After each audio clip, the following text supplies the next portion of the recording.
Thank you. I'll just make sure that YouTube's working. This is up for the records of Matt Farina, Assembly Program and Budget Analyst. Sorry for the delay. Like some of you, my internet stopped working yesterday and I could not finish this packet until this morning. So first we're just going to go through the Assembly budget, legislative branch budget really quick. So essentially there's 4 divisions within the legislative branch. We have the Assembly, Clerk, Council, and the Ombudsman, and they are each have their own budget.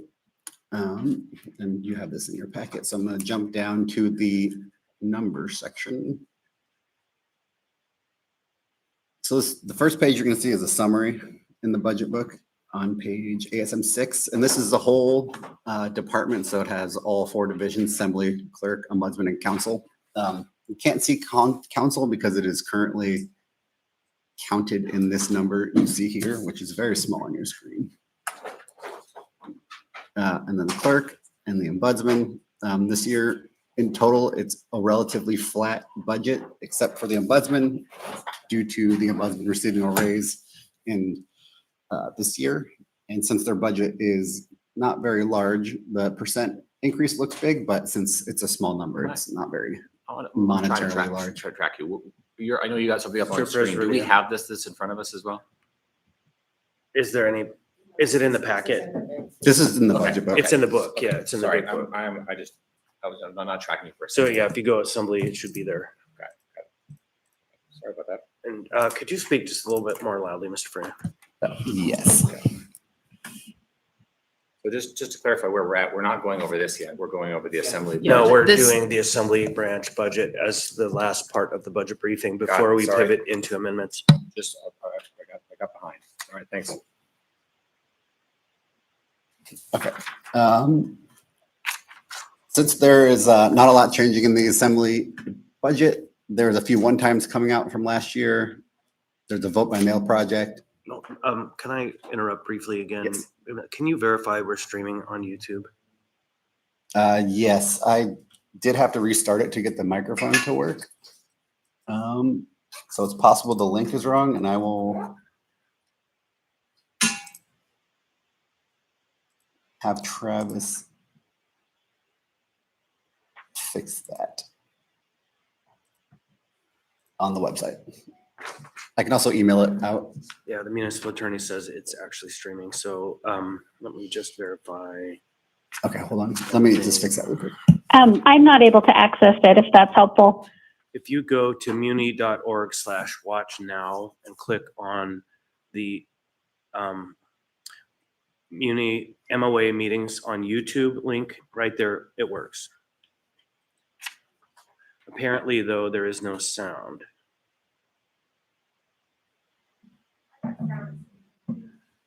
For some people.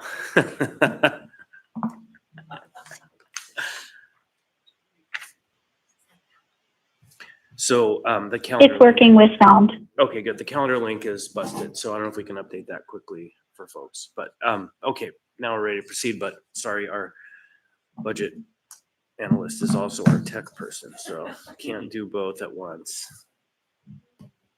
And just for members of the public information, if you're hearing us, we are scheduled till 12:30. If it takes longer, we can go longer. It's a work session, and we don't have anything after this until the celebrations at the museum this afternoon or evening. And so, practically speaking, we can get through it all today, even with technical hitches.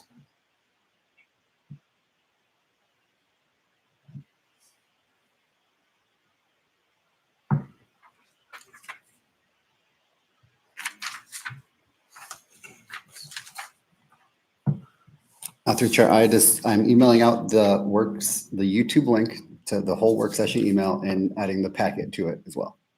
So That sounds good. fully out there.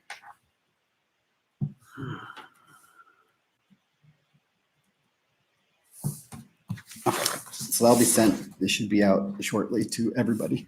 Okay, sounds like we're ready to proceed. Thank you.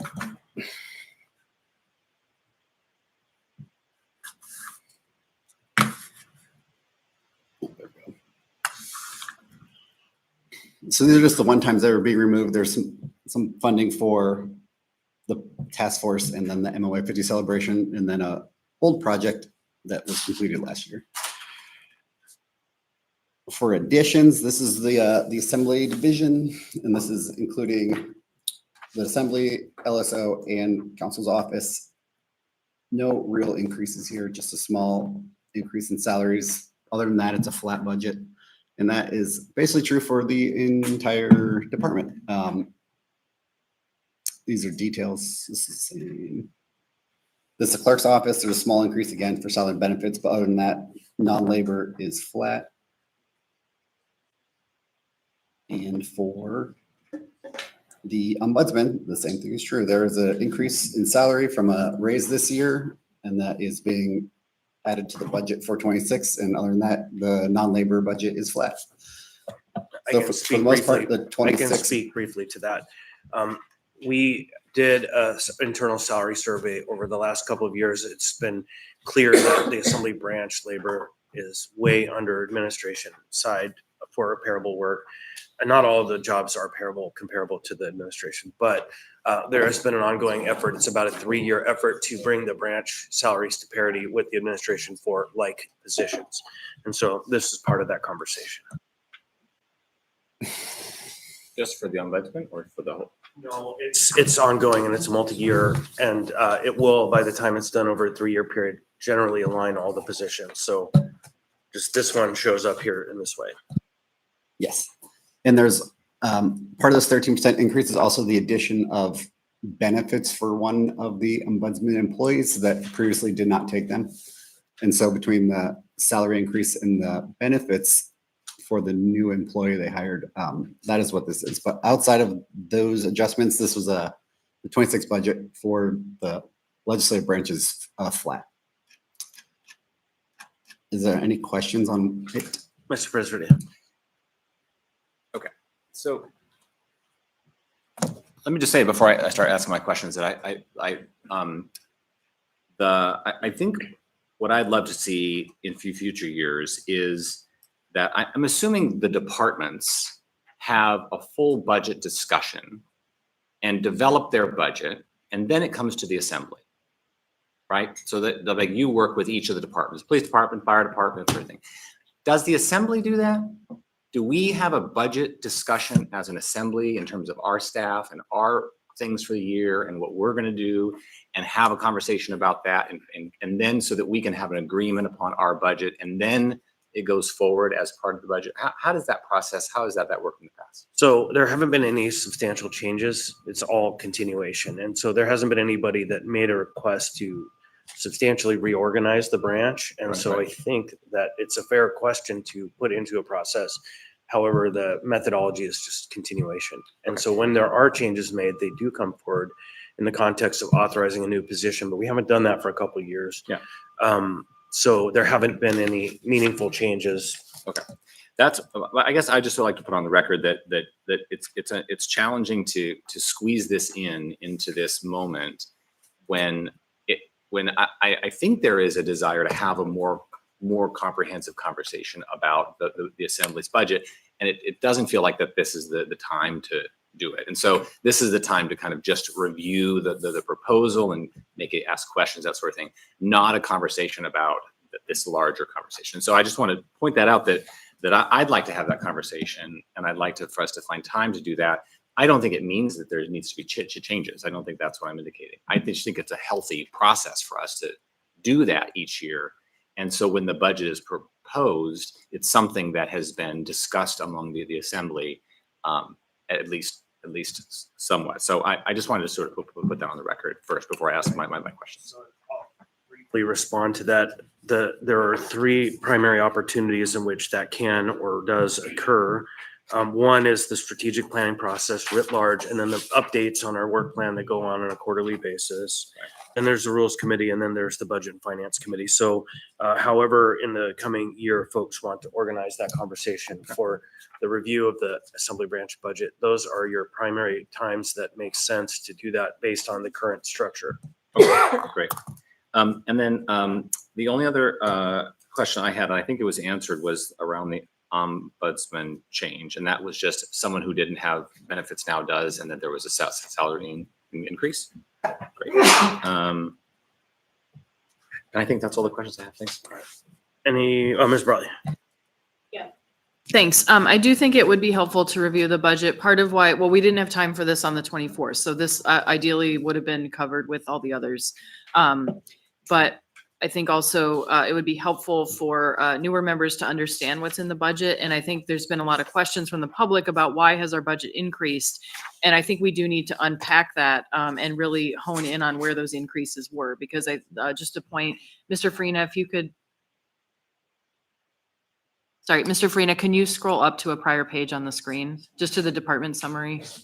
While he's doing that, I think the important thing to note is that the assembly is not just the 12 of us. It is basically 4 functionally departments, but they're called divisions. There's the actual 12 of us. There's our 3 staff members with legislative services. There is the ombudsman's office, and there is the clerk's office that does not only support to us, also does certain types of licensing. They run elections. There's a lot of other functions that are part of the branch that are separate from the assembly, meaning the 12 of us and the work that we do. And so I think that's really important to understand. And I think the other thing that I would like to see at a future time is a look back to the last few years, where those increases were, what they were for, and then which of them I think are going to roll off in the near future. There were some, we did a workforce study. There were increased costs for our audits. There was a bunch of things that may not be considered one time and are not rolling out this time, but they are not things that will be there forever. And so I think having a briefing on that is useful. We don't have time to do that today, but I think that's also really the discussion.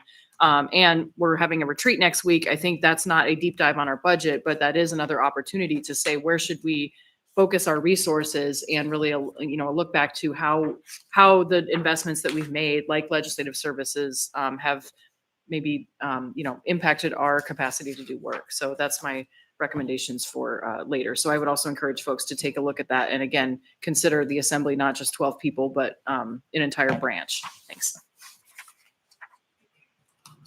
And I will add to that, the strategic planning conversation is a really good time to talk about what we want to do with the branch, right? That is key. But then any conversation about what we want to do differently has to be associated to a budget conversation, which can be a deep dive at a later time.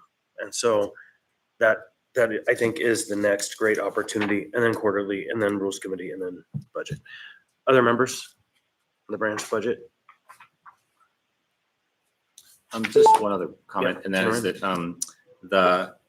that the other piece I think would be helpful to see when we're having that conversation is a longer time frame in terms of the change over time. I think it appears to be very, very flat, but I think if you go back a few years, I think new members may not know that, but that you'll see actually significant change in the budget, and so to be able to see that trend and to be able to have a conversation about that. Thank you. Oh, no. Through the chair, I would say that Member Perez-Verdia's question and statement is perfectly timed. I see our budget process as a 2-step process. That is, we sort of shake the dust off and go through our revisions within our departments. And on a regular basis, my job is to do exactly what you're talking about, Member Perez-Verdia. It is to ask the departments, engage them, make them think about what their org structure is and what their operations are and what changes can be made. It's also to push them out of the continuation mindset to say, if you didn't have to function the way that you currently are or have been for the last 5 years, are there other ways that we could do it? Are there better ways? Are there more efficient ways? And or are there ways that would provide different and or more comprehensive services to the public? I think the last few years, there hasn't been a lot of capacity or availability to do that sort of reset. So what I sort of treat the November proposed approved budget process is as the first step in our refining of moving towards where we want to go, because we're able to adopt anything that we see as must-haves by January 1st, or emergency changes, or things that we know are, planned and have been vetted, and we've been planning for those things for a while. In the timeframe between November and April, we work out those details around what that would look like to fully set the budget in April. And at that point, when we know what the full revenues are and what the tax cap capacity is, and that gives us our opportunity to really sort of put a fine point on it. So the timing the assembly is going through right now is very, good. And we have reports within SAP that can pull detail over the life of the system. So they are labeled as 10-year reports, but since SAP started in 2017, we're not quite there yet. But as we are in our system of record longer and longer, we have the ability to see that over time. And we did not used to have that same ability with our previous system. But I'm more than happy to work with Mr. Farina and whatever the Assembly branch needs in order to come up with the analysis and the detail around past history or where you may want to go. Chair, can I just respond briefly? I just really appreciate that. I think everybody would agree that it's a healthy process for us all to go through. And that was, it didn't seem to me as though we were going through the same processes of other departments, and we may have, but I just may not be aware of it. And so I really appreciate that. And I also think that the narrative that we've shared that we're facing some really financial challenging times ahead. And so I'd like our department to be part of that discussion, thinking about how we can ensure that if there are areas that we can become more efficient, then we should, like in any area of the city. Thanks. All right, other questions on the branch budget? Okay, then we're gonna pivot. Next is the process for discussing amendments. I will start just by saying, I know of two amendments that didn't get in the packet. One being my CIP CASA amendment. Where, Halfway through the packet after amendment 27, there's a table for the capital. Through the chair, the packet is in the order of the I see, so there's a AOs. separate table. So the first table is for AO 106, which is general government, and then the Understood. second table is for AO 107, which Okay. is the CIP. I just didn't realize there were two tables in there. Okay, What was your other one though, Chris? the other one, there is an Also amendment, capital improvement? no, relating to Parks and Rec staff. Did you get that one, Farina? The Parks and Rec staff one? I don't believe so. Okay, so I emailed you. I might be missing So- some. Maybe I can suggest we walk through what we have, and then while members are talking, maybe Mr. Farina can do some cleanup work, because we'll have enough time to yeah, come back. to so I it. just, those are the two that I know are, it's not one. Well, And I Mr. Cohen. also have one. There's one from Yeah. myself and Aaron and George about increasing free bus ridership for 65 plus. So I would encourage members, look through the table because I think there are some that are supposed to be in here that are not. Yeah, why don't we Thanks. do that now? Take a couple minutes to review both of the tables, see if your amendments are there. And if they're not, we'll get that to Mr. Freeman, and then he can prepare those for us before we're done today and we can get to everything. So just take a couple minutes to review.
Anyone else notice anything that's missing from their work that they've put forward?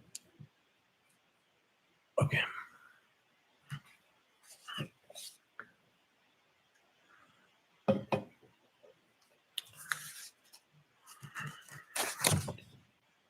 I would suggest procedurally, also maybe Ms. Brawley spoke to this a little bit.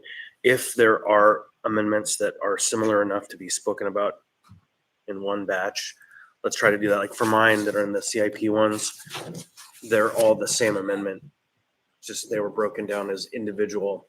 And so I'm going to speak to them one time only because I don't need to belabor each one. It's the same for every one of them. And so I would ask folks if they would consider that it's a better way to use our time.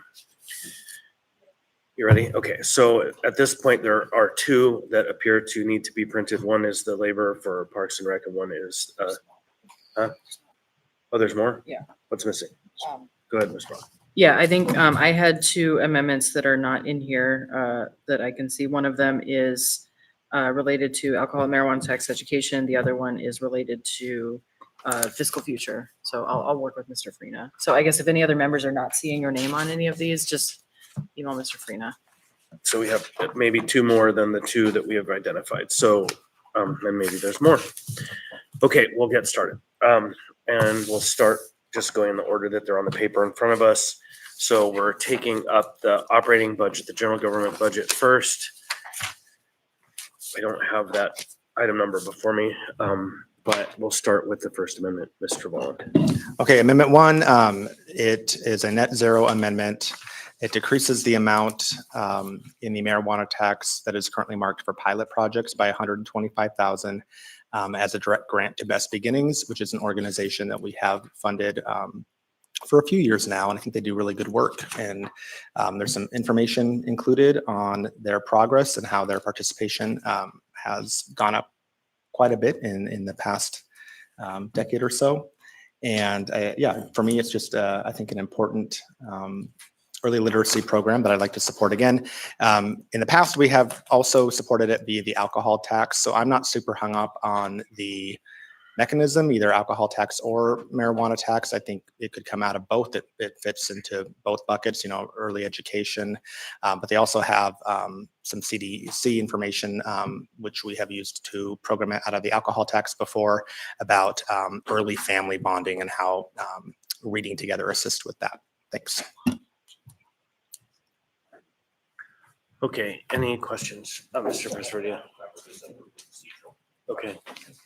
The process is essentially to get these amendments forward and to just clarify any of them. It's not intended to debate them No. or to discuss Yep, at this it's point. work It's session. just getting them out there. Okay. Yeah, Just we wanna make do sure I not understand. have the real authority to debate in work sessions. Got it, And thanks. so, All right, thanks. so yeah, but questions are fair. If they verge into debate, then we will do our best to wrangle them back out of debate, but we're people. We do our best. So, Mr. Johnson. I have a question, and I know we don't have anyone from the health department, but maybe the administration could help with this. So we're talking about potentially removing this money from pilot projects. We already identified specific pilot projects that were intended to be funded for next year, such that if we remove this, we would have a sense of what was not going to be funded, or are we still at a point in the process where there would just be less money available for a plan that would be presented at a future date? Through the chair to Member Johnson, I do not have the answer to that, but if Member if Austin Quinn Davidson is on the phone, she may be able to answer that question specifically. Thanks. Yeah, I'd be happy to. So this year we did a pilot project and capital project process and released the RFGP in the spring. And then you all approved the 20 proposed awardees that we recommended in the summer. And those grants or contracts rather are ongoing. For this process, it would be the latter option that you presented. There would just be less money available for the process in 2026, which we hope will start in early 2026 this time around. Okay, thank you. Other questions on this amendment? Okay, we'll move on to the next one. We have rescission for dues membership. Who would like to speak to this one? I will, Chair. Mr. Gerker. So I actually have, I think almost all of them on this page and the next page are actually the group that I worked on. And I can put these into three groups and three categories here, just for efficiency. So I'm going to say what the groups are, and then I'll say what amendments align with that group. And then I'll walk through it by the three buckets. So the first grouping is the operational efficiencies, non-essential sorts of things. And those would be amendments 2 through 17, 20 through 22, and 24.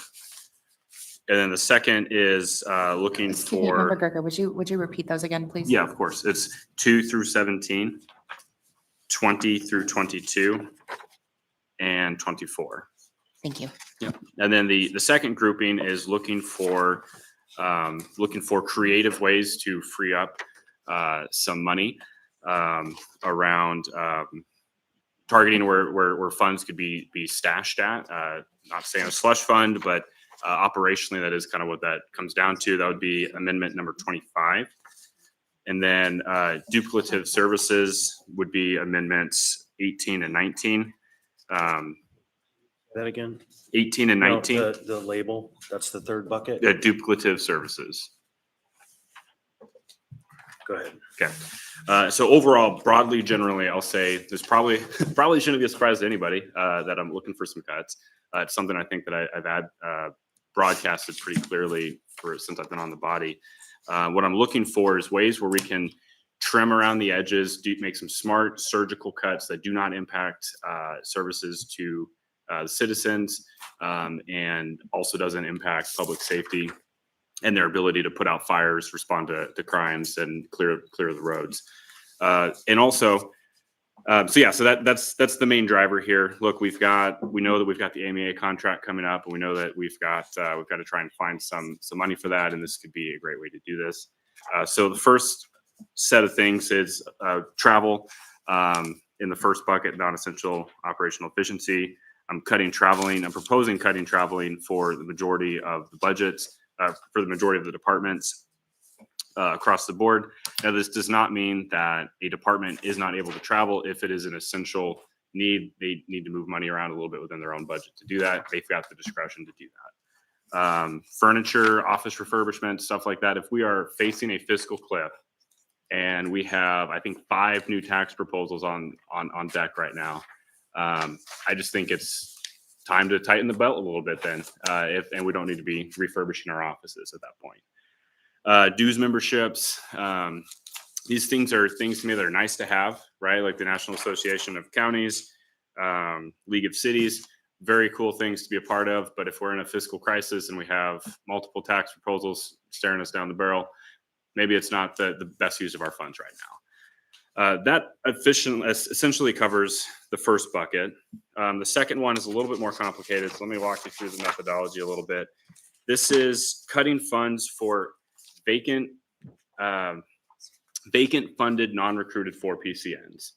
This is going after positions that the department say, hey, I've got this vacancy. I'm going to get funded for this vacancy, but I'm not actually going to recruit for this position. And what that turns into operationally is a slush fund for the departments. They can move money around. They've got this money. They're not actually recruiting for these positions. The number that we received from OMB, I think we're a little bit in flux. I think we want to tighten the methodology down a little bit. The numbers I received from OMB were positions that hadn't been recruited for up to 24 months. So that means for 2 full years, 2 full budget cycles, they haven't even tried to recruit for these positions. To me, that means, okay, you don't need this money. This is money that we can cut and we can put in better use somewhere else, maybe an AMEA contract increase. I'd like to see that methodology tighten up a little bit more. I think 24 months is too long. I think I'd like to see what those numbers are. And I know we've been kind of going back and forth on it. I'd like to see what those would be for just 2025 and maybe within the last 6 months as well. And then we could kind of have a buffet of options on how aggressive we want to be. That is one of the larger proposed cuts that I do have. It is very targeted. It's very precise. It does not impact, like I said, a single service because these are positions that aren't filled right now. They haven't even attempted to be filled for multiple years at this point. So that seems like a pretty solid option to me. And then bucket 3 is duplicative services. Probably not going to be super popular with some people here, but let me walk through it. So essentially I looked, okay, what is something that we are doing here at the city that is being either done by the state or the federal government or something that could be done within other municipal departments? And I landed on 2 specifically. Equal Rights Commission, which is in charter. There does have to be a commission. But what I'm proposing is eliminating the funding for the actual, just the staff positions to it. Commissions still exist. Commission still operate how it likes. But we do have a state commission that does the exact same job. And since we are facing a fiscal cliff, maybe this is a better use of our funds to put that somewhere else. The second one is the Office of Equity and Justice. I'm proposing eliminating funds for the entire position, for the entire department. If there is interest in that, I understand we would need a separate ordinance to zero it out in code. My argument and my reason, my rationale for it is operationally, having been a senior official within the executive branch and working within HR and working with this department, a lot of the things that they're doing are originating within the HR department. The reports they're getting come from the HR department. This is a function that should exist within the HR department. We do not need a separate department for this. So that is those are my amendments. Those are our amendments, I should say, with myself and Member Myers and McCormick. Happy to answer any questions.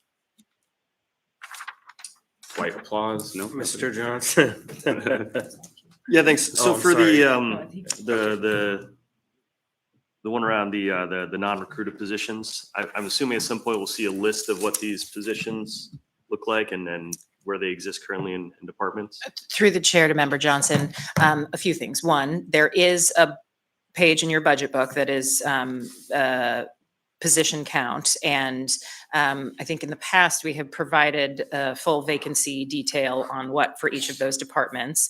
We can provide that again. I asked as part of this process for Member Gerker's amendment, OMB, to prepare the detail on how many currently vacant positions are within the municipality, and then compared them to the detailed list from HR that from their perspective, persistently vacant would be the last 24 months, non-recruited, meant that those positions specifically were not posted.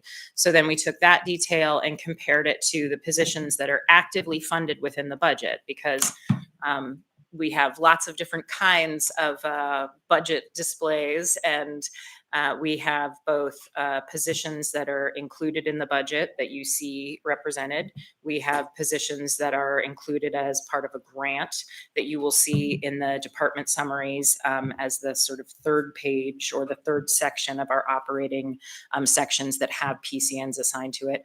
We also have positions that are filled but not currently budgeted because they are either temporary or they are in reclassification, or to Mr. Gerker's point, they are an operations adjustment within a department that has not yet been restructured within the budget, and that is pending. So I think the budgeted, funded, persistently vacant list was 8 positions total. And the revision and request for an additional analysis at 6 months and 12 months, we can figure out what that number looks like. And obviously that list will be longer. And part of that is due to the fact that as we talk about how we are adjusting all of these budgets over time, and coming in as a new administration means that we have been going through an entire revision process within these departments. So capacity levels, but specifically HR and their recruitment process, their employment process has been sort of going through a revision over the last year. So 24 months for us, when we look at it, was an appropriate timeframe. When we start getting down into the narrow times, we are looking at positions that are being recruited or are about to be recruited or are part of a transition within an org. And so to the point about making these choices and tightening belts, I agree with that. And that is part of the process going forward for my office, but also just for the budget, because we are trying to control costs. It's a matter of how much capacity do we have to do that analysis and dive in and make these changes in a deliberate and sort of educated, planned manner. One of the things that we are not keen on is making aggressive, sort of hasty changes, if you will, to an environment that already feels like it is overcapacity and needs some additional attention. So we are making this a deliberate process. I think that the amendments, frankly, all of these things help me think about what you're thinking about and how you look at these things, and then also dig into this information. I was actually very pleased when I had to do Member Gerger's research, because I thought the list would be longer. And what it showed me is that we actually have done a really good job of tightening up our budget and getting through our HR reclassifications. There is a longer list of positions that have not been recruited for, but they are not funded. So those positions are mostly placeholder positions within our capital departments like PM&E or M&O that flex in and out when we have additional bond projects. So if we know we are going to have more bond projects in an upcoming year, PM&E will post an additional civil engineer position to manage those projects. But once we lose that bond funding, that position is taken out of existence, and it still exists in HR, could be recruited for, but there isn't any funding associated with it. So it sits and, just sort of waits until additional funding is necessary. I haven't talked to HR yet, but we'll figure out whether or not those need to exist in the system, and we can delete them as we go forward. But again, the additional request for 12 and 6-month analysis will show us more of that. And it is exactly the kind of work that I want to do, because it's about making our budget book reflect the reality of our operations. It's why we deleted the state column of funding from the capital budget. That's real. We want to represent what our positions are and make it clear to the public who's doing what work and how much it costs.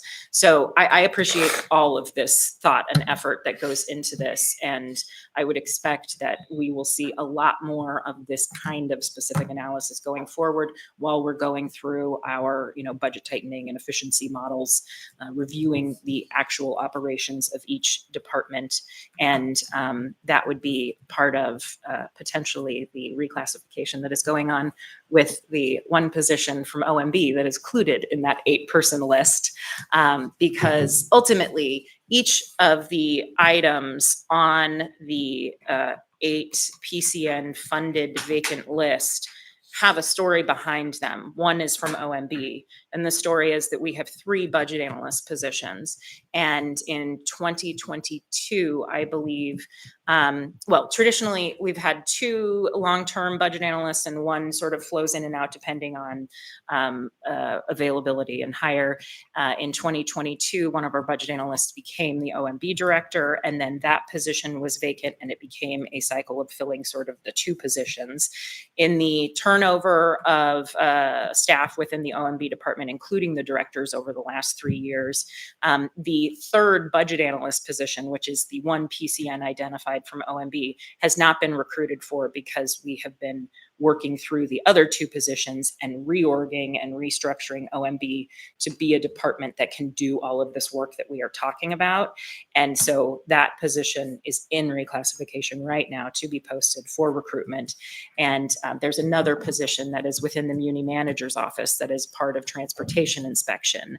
That is an AMEA position that I believe is part-time and is funded at $30,000 salary with a $63,000 fully loaded cost. That position hasn't been recruited for because it has been recruited for in the past and no one applies, and it does not get a response because of the wages associated with it. So the AMEA contract negotiations may change that, but I do know that the municipal manager and Director Belden are working through that reclassification with HR right now, specifically because of those challenges. There are 3 positions within Parks and Rec that are lifeguard positions. We've heard a lot about how the lifeguard positions and the number of lifeguard positions that we have at the municipality means that we can't fill all those positions all the time. Due to the way that these positions are filled, if we have 5 PCNs and only 4 of them are ever really full of people, then they're going to cycle through those 4, and this one is not going to ever be recruited for. And so we'll see that with Parks and Rec. We see that with APD, the long list of APD officers. The number of PCNs that they have means that the PCNs that are not being filled because we don't have enough applicants or recruits never get touched. It doesn't mean that those positions aren't going towards paying the overtime and the labor costs of the department because of those vacancies. So the second part of Mr. Gruker's analysis is, what does that do when we remove it from the department? We didn't look at public safety positions specifically for that reason. But then the other piece of it is, how is that funded position tied into these departments? And to the point that Mr. Gerger was making, if they are not actually funding labor or an operational need, then they can be cut. If they are funding a labor or operational need, then the budget should be adjusted to reflect that. And so all of that is, and then you can make the decisions on what's really going on as opposed to what's being shown. So that is the goal in all of this. Thanks. So next in the queue, Ms. Silvers. I have Silvers, Brawley, Wallen. Yeah, I have a question on several of these. On amendment number 3, what does the fire department use their travel budget for? You'd have to ask the fire department. Okay, all right. So you don't know if that's used for any type of training purposes or, okay. Amendment number 7, what kind of equipment would we be cutting from the police department? It's a little bit vague, honestly, based on what has been provided, but it does include furniture. So I would invite APD to give a little more details on that, and that's part of what this is intended to do, is to kind of initiate, hey, I want this conversation with them a little bit. But my understanding, this is primarily office refurbishment. Okay. And then on amendment number 18, can you tell me who the staff are that would have to be laid off? And then would they have to add staff in the health department to do the legally required functions? Do I know their names or their exact, like their PCN numbers? No. I believe there's 6 staff within the that support the commission that would be laid off. Okay, and then would they have to, I think you said that the health department would pick up the duties or somebody else would pick up the duties? So the state, the Equal Rights Commission is a duplicate commission that we have that the state has. So the state would pick up those. And here's the thing with the Equal Rights Commission here at the local level, you can go to the local Equal Rights Commission and, get your case adjudicated. And then if you don't like the results, you go to the state commission and you can still go through that exact same process. So you get multiple bites at the same apple here. And I'm saying, hey, this doesn't really make a lot of sense. Fiscal cliff situation and all. Why don't we just get rid of this here at this level, at the local level, because we still have access to this at the state level. Okay, are there any policy changes that would have to be made? Or are there legal requirements in our policy? It's a great question. We do have in charter that there's going to be a commission. So the commission would still exist. And how much work the commission would want to do as the commissioners, that would have to be a workload thing that they decide amongst themselves. All right, I think that is all my questions. Thank you. Yeah, Ms. Brawley. Thanks. Ms. Silvers asked one of my questions. I have 3. I'll lay them all out. One is on the Office of Equity and Justice. My understanding is you mentioned HR, which is an internally focused department. And I know their office is also doing a lot of external outreach work. So I'm wondering which staff function, if any, you would imagine would pick up that external work. Second question is overall, there's a lot of proposals here. A lot of them are very small dollar amounts. So I'm wondering, do you have an overall target that you're aiming for in terms of dollar amount for these cuts, or how would you prioritize them in terms of importance to you as a sponsor? And then the third one is I see in some of them, it's really holding harmless some departments like police and fire, and then the rest of them are being cut. So what is the rationale? And I see there's also cuts to those departments as well, but just curious here. I'm trying to get a picture overall of what you're thinking, but also the OEJ one is specific things. Yeah. So I'll start with the second question first, because I think that's maybe the one that's probably more important for everybody. Is I think the vacant funded non-recruited for PCNs, I think, is the most significant amendment I've got on the table, not only because it's the most money in a single amendment, but also because I think it's the one that makes the most operational, that makes the least, I say this in a diplomatic way, I think it's got the best chance of passing. That's what I'm saying. Right? Like, it makes sense. It's operational. It's very focused. There's nothing ideological or political about it. It just makes has the best chance of passing, in my opinion. And it has the most money attached to it, and that has the broader impacts. First question, look, a lot of what OEJ does and did is focused on reporting. It's focused on demographics within the municipality and how we're employing and reaching these folks. that's all done within HR already. So, and I would push back a little bit that HR is focused internally, because we are actually, I say they are actually working with the public and bringing people into the workforce. They do that through, affirmative action plans. Multiple departments have specific plans that they already work with the HR department on. So, and I've seen the stuff that OEJ would get. It's a report run within the HR department. It's literally just copy and paste of a report run within the HR department. So I think that operationally we don't lose anything, and I think it's more efficient and also cleaner that way, because it should belong in the HR department. And I'm sorry, what was the third question? Really just the rationale, and some of these amendments, kind of hold harmless police, fire, maintenance. There's the largest departments, the ones with the largest budgets already, and then focus on smaller ones. So I'm just wondering, and then I see others that touch those other departments, but what is the rationale for not touching some of those departments, with some of these amendments? Yeah, some of them, like, so communications, for example. I believe we kept fire, maintenance and operations, and police out of that, because, and also IT, but that's a separate coding thing. But that's because they have a role to communicate public safety information out to the public. So to me, it was like, okay, is this something that the public would rely on or need information for literally safety, for their life and safety, or is this something that's more of like a nice to have kind of a thing? So yes, I did try to leave as much public safety, and I include, street maintenance and all that in there as well, as out of this as possible, because I don't want, I don't want the public to have a less safe city. Next in the queue, Mr. Bowen.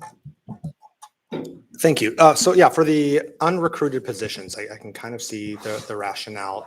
I'm curious, do we have at least like a ballpark that we're thinking? Yeah, 700,000, 800,000, what are we looking at? I'm sorry, say again. For the unrecruited for positions? Those 8 positions was about $850,000 total, yeah.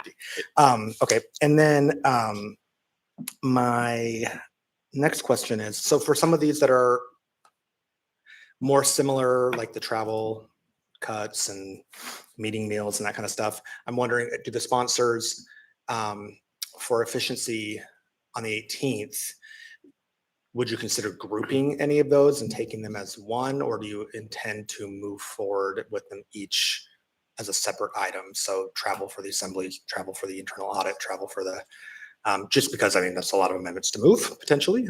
So just kind of curious where you're at on that. Yeah, I'm not opposed to grouping some of the ones that, a little bit real similar in subject matter. I would want to kind of have a conversation with folks and see where people are at, because maybe some of the travel ones, like, I don't really want to cut travel for internal audit because, damn it, I want them to be able to travel. But I don't think that this other department needs to travel. So maybe those should be taken separately. So if there's something where it's like, hey, I'm a yes or no on all of these together, maybe that's some feedback that would be helpful, and I'd be open to grouping those. Otherwise, I would want up or down, bifurcate these. I will just offer that the body can do what the body wants to do. Correct. And so the conversation about that can be sponsor driven, or it could be body driven, depending on what happens when we get there. And we've had like an omnibus before, or a large amendment, and we've moved to bifurcate if folks do feel that way. So just something for y'all to consider. Thanks. Next in the queue is Ms. Baldwin-Day. Thanks, Chair. So just wanted to confirm with the sponsors, when you were working through this list, do I understand correctly that these decisions were made without necessarily reaching out to impacted departments and asking how they had used their, for example, travel budgets in the past? This was just travel. Largely, yes. Okay. Were there any that you did consult along the way? For travel, no. For any of these? No, actually, no. Okay. Is the intent And here? actually, if I could just clarify, no outside of the budget work sessions we had, where we had a chance to talk to the departments in that capacity. Sure. So with the proposed cut to OEJ, is your intent for some of those funds to migrate to HR to absorb the addition of potentially new responsibilities? Or is the intent that HR would take on the entirety of that workload with their existing staffing? The intent of the amendment is that HR would absorb the workload as is. If there's an argument to be made by HR, which I'm sure they would, and maybe perhaps reasonably so, would make an argument, hey, we actually need a little bit more money. I think that's a reasonable argument to have. Okay. Discussion to have. Love it. And so and then finally, the goal of the cost savings that you're proposing with these funded but sort of perpetually unrecruited positions, is the ultimate goal of that cost savings to free up funds for a different contractual conversation? Or what was the end game there? I can speak a little bit to it as one of the sponsors in that the goal is not to hit the tax cap. This is a direct savings to property taxes and the taxpayers. It's not a like, why are we trying to save money? Like, why is anybody trying to save money, I guess? That wasn't my question. I wasn't. Hold on, I wasn't trying to debate. just one sec. Yeah, that comment really just moved into debate, and that's like the line we're going to try to avoid today and save for when we're in the budget hearings. And so it's fair to ask questions and answer questions, but let us be careful of moving into debate. Yeah. And if I could also take a crack at that. Sure. I think these cuts can be multiple things to multiple people. To me and my co-sponsors on these amendments, there's an intent to have it, like Mr. McCormick said, to not hit the tax cap, reduce our services, reduce our expenses.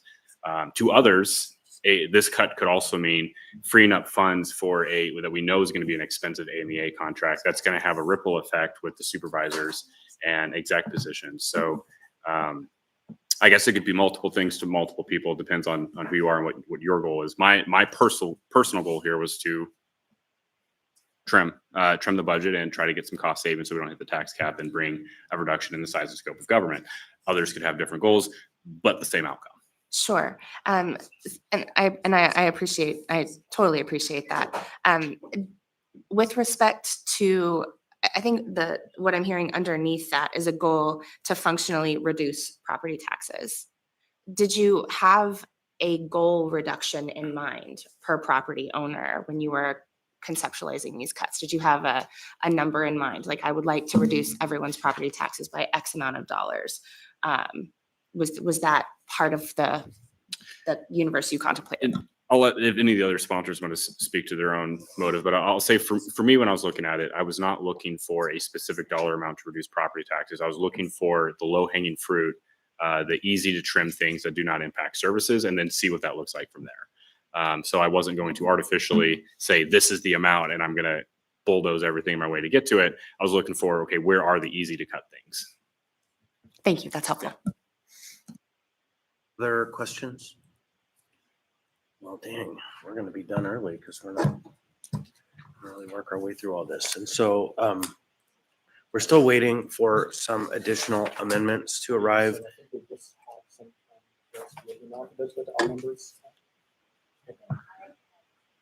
Yeah, there's some in the packet we can finish running. Okay, that's right. We still have the other budget too. No, but there's two here and then Okay. there's 3 others. We're getting through it though. So the next one is wildland fire. Yeah, thank you. I'm just trying to get to the right page. So I first off like to note that this is names that is being sponsored by myself and Member McCormick. Member Baldwin Day will also be on there as the third sponsor for this proposed budget amendment. So what the intent of this is, the underlying intent is to operationalize the wildfire division with the Anchorage Fire Department, which was just stood up after a long period of dormance last year. Now, the note here says that this would amount to $843,000. That would be the annual cost to fund the 2 full-time and 1 part-time position, I believe. However, the actual impact to the budget, as we understand it and intended to be, would be neutral because these are federally grant-funded positions and there's sufficient money in those grants to continue to cover those costs associated through 2027. So I'm looking at the budget folks here to correct me if I get this wrong, But in terms of actually adding a burden to the municipal budget, this would not do so for 2026 or 2027. Can I just start with that clarifying point before continuing my Through argument? the chair, yes. Okay, all right, so this is, I would argue, is essentially budget neutral. The advantage of doing this is, one, by moving these positions formally within the Anchorage Fire Department, we actually put ourselves in a better position to go out and target further federal grants that can pay for this work. And I don't think I need to argue why. I think having a wildland division and protecting against the threat of wildfires is necessary. However, what this does is actually give us an opportunity to bring in more resources without putting additional burdens on the municipal taxpayers to hopefully fund that work. And also, by making these positions operational, it signals our intent to continue to staff that division, which puts us in a better able to go out and or score better with grant opportunities. And then also, I'll just say that I believe, and this is my personal value attached to this department needs to continue on, I think, regardless of what the budget picture looks like. I know that we're in challenging times right now, but I would say that this is something in my mind is absolutely a necessity. We went 15 years without a wildland fire division, and the fact that Anchorage did not see an event like what we've seen in Malibu or Lahaina is not because we were prepared, it's because we were lucky. And I would argue that we should not put ourselves in that position going forward. Thank you. So I myself just briefly in the queue, then maybe it should be updated. The fund source is grant funding, then it's more accurate than TVP. I think that's the accurate statement, right? To the chair, I think there are a handful of ways to actually address this amendment if it passes or needs to be adopted via an S, or if the mayor supports it and we want to include it in an administration change. I actually talked with OMB about this earlier this week, specifically because one of the challenges that I see is, right, this grant does exist in our operating budget in the fire department. It shows up on the page. There is a position assigned to it. The reason that position is assigned to it is the same reason that there are positions assigned to the grants in our budget book across the board, right? Our AMATS grants have positions assigned to them. Those are our essentially capital funded planners, if you will, and PM&E positions are funded via the capital budget and the projects associated. So what we would need to talk about is what that would look like and what representation the fire department currently has as the positions associated with the funding with the grant, whether or not those positions are accurately reflected in their operating budget and the grant side of it, and then how we would make the split commitment for the year and a half of the grant between operating and budgeting via grant funding as opposed to other revenue. We do have a couple of positions that are carried within our operating budget that are fed via grant revenue and then would sort of need a funding fill if the grant expired. For the most part, we hold those positions outside of our operating budget and plan and operationalize around the premise that if this funding goes away, we have to find a way to fill it or we lose that work. And that's the other piece of the positions that we were, when we were talking about vacant, not funded, the amount of positions that we rely on for direct service to the community that are grant funded, which means that they are eligible to disappear when that revenue goes away, is not that small. It's relatively large. And if we were to operationalize and include all of our grant funded positions within our operating budget, it would be millions of dollars. And so there are layers to how all of those pieces fit together. And I would want to make sure that the numbers are all accurate, that we are representing the detail appropriately, that it includes any additional costs associated with those positions going forward. And then we would sort of establish what does that look like in perpetuity? What does it mean to the operations of the fire department if that funding goes away? And so that we can plan for that 2027 cycle. That's essentially what we're doing across the board for the entire municipality.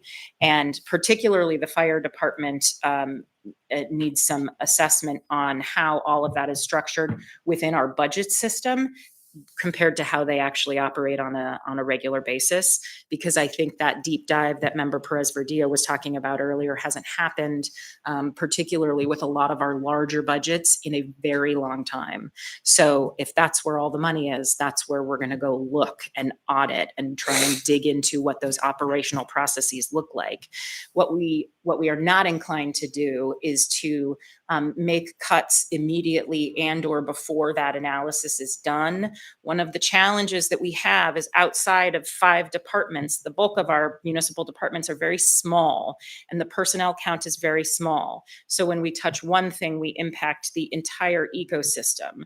One of the things that we need to be talking about going forward, because we are constrained and because if we live in the structure we currently have going forward, we will need to make larger cuts, full consideration of departments being left out of the budget. What does that look like? How would we onboard that operational change? If the ERC was to disappear, how do we make that transition and the awareness for the state, but also for the community? And what does that mean? And what does that save us? And are those the highest and best need cuts to get the money that we need to fund core services or other operations as the community sees fit? One of the challenges we're in is that the municipality went through what the equivalent of a service level cut was over the last few years. We had deep vacancies in lots of departments. That is a service level cut. The response from the community was, please change this. We do not like this service level cut. We are not happy with what is coming from the city and the services for the community. Do something to make it different. They know that that means making changes and writing the way our wages work in the municipality, making competitive marketplace with safe jobs, and asking the community what they want and giving the opportunity to give that feedback. So I think that that is all very keen in front of us for the next year, 2 years, 3 years, 5 years, because as we have this conversation, if we don't include a revenue change or a sort of re-envisioning of how the municipality operates, we won't be able to make it in the structure that we currently are in for very much longer without the community really feeling the brunt of that. So I think to that end, we'll look into the details around that amendment specifically to see how and if it could be realized as part of this budget process or revised or the future. Ms. Brawley. Yeah, thanks. And I appreciate the overview of the grant funding and that this should be a priority regardless of that grant funding. I guess to the sponsors, just have you considered where potential cuts to other departments or within that department would come from?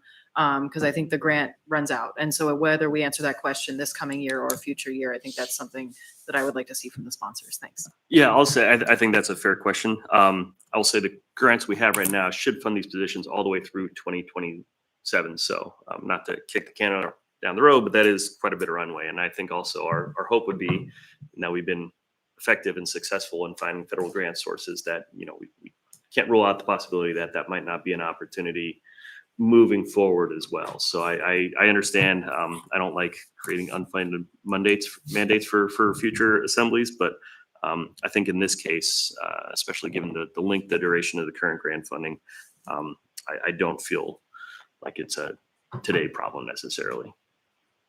I have myself in the queue. And I would just offer that since 2020, the Muni has been deeply investing in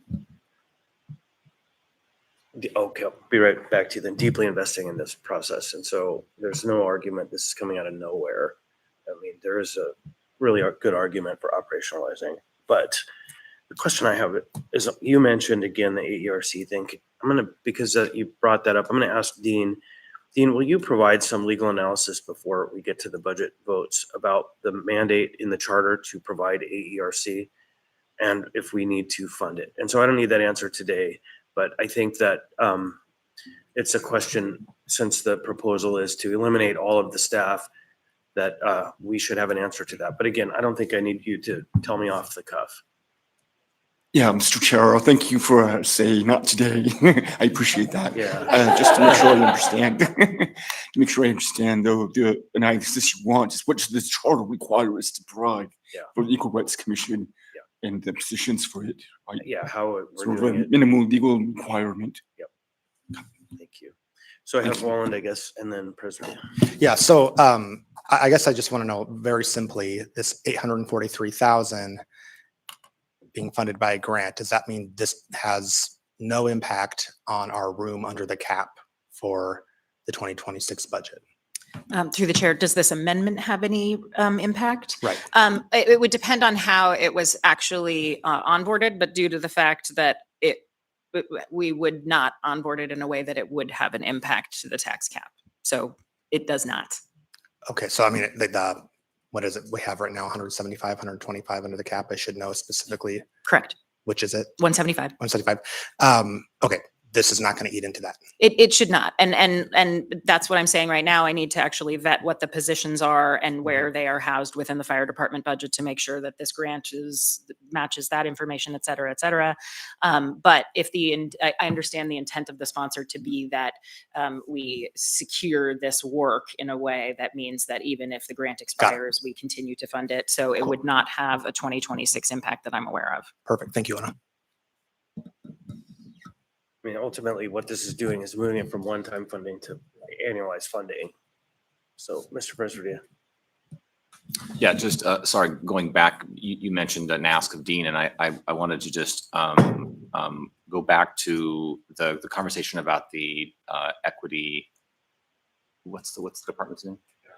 Equity and Justice Department. Just would love both some analysis of, because that's sort of uniquely situated in some way, I believe, with the Assembly and the administration. I'd love an analysis of that in terms of what is required there. And then the second piece is because that department has changed significantly over the last few administrations and been used differently, it seems, would appreciate an update on that.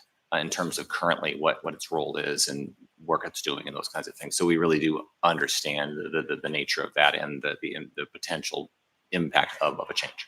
Thanks. On this amendment. Okay, the next one is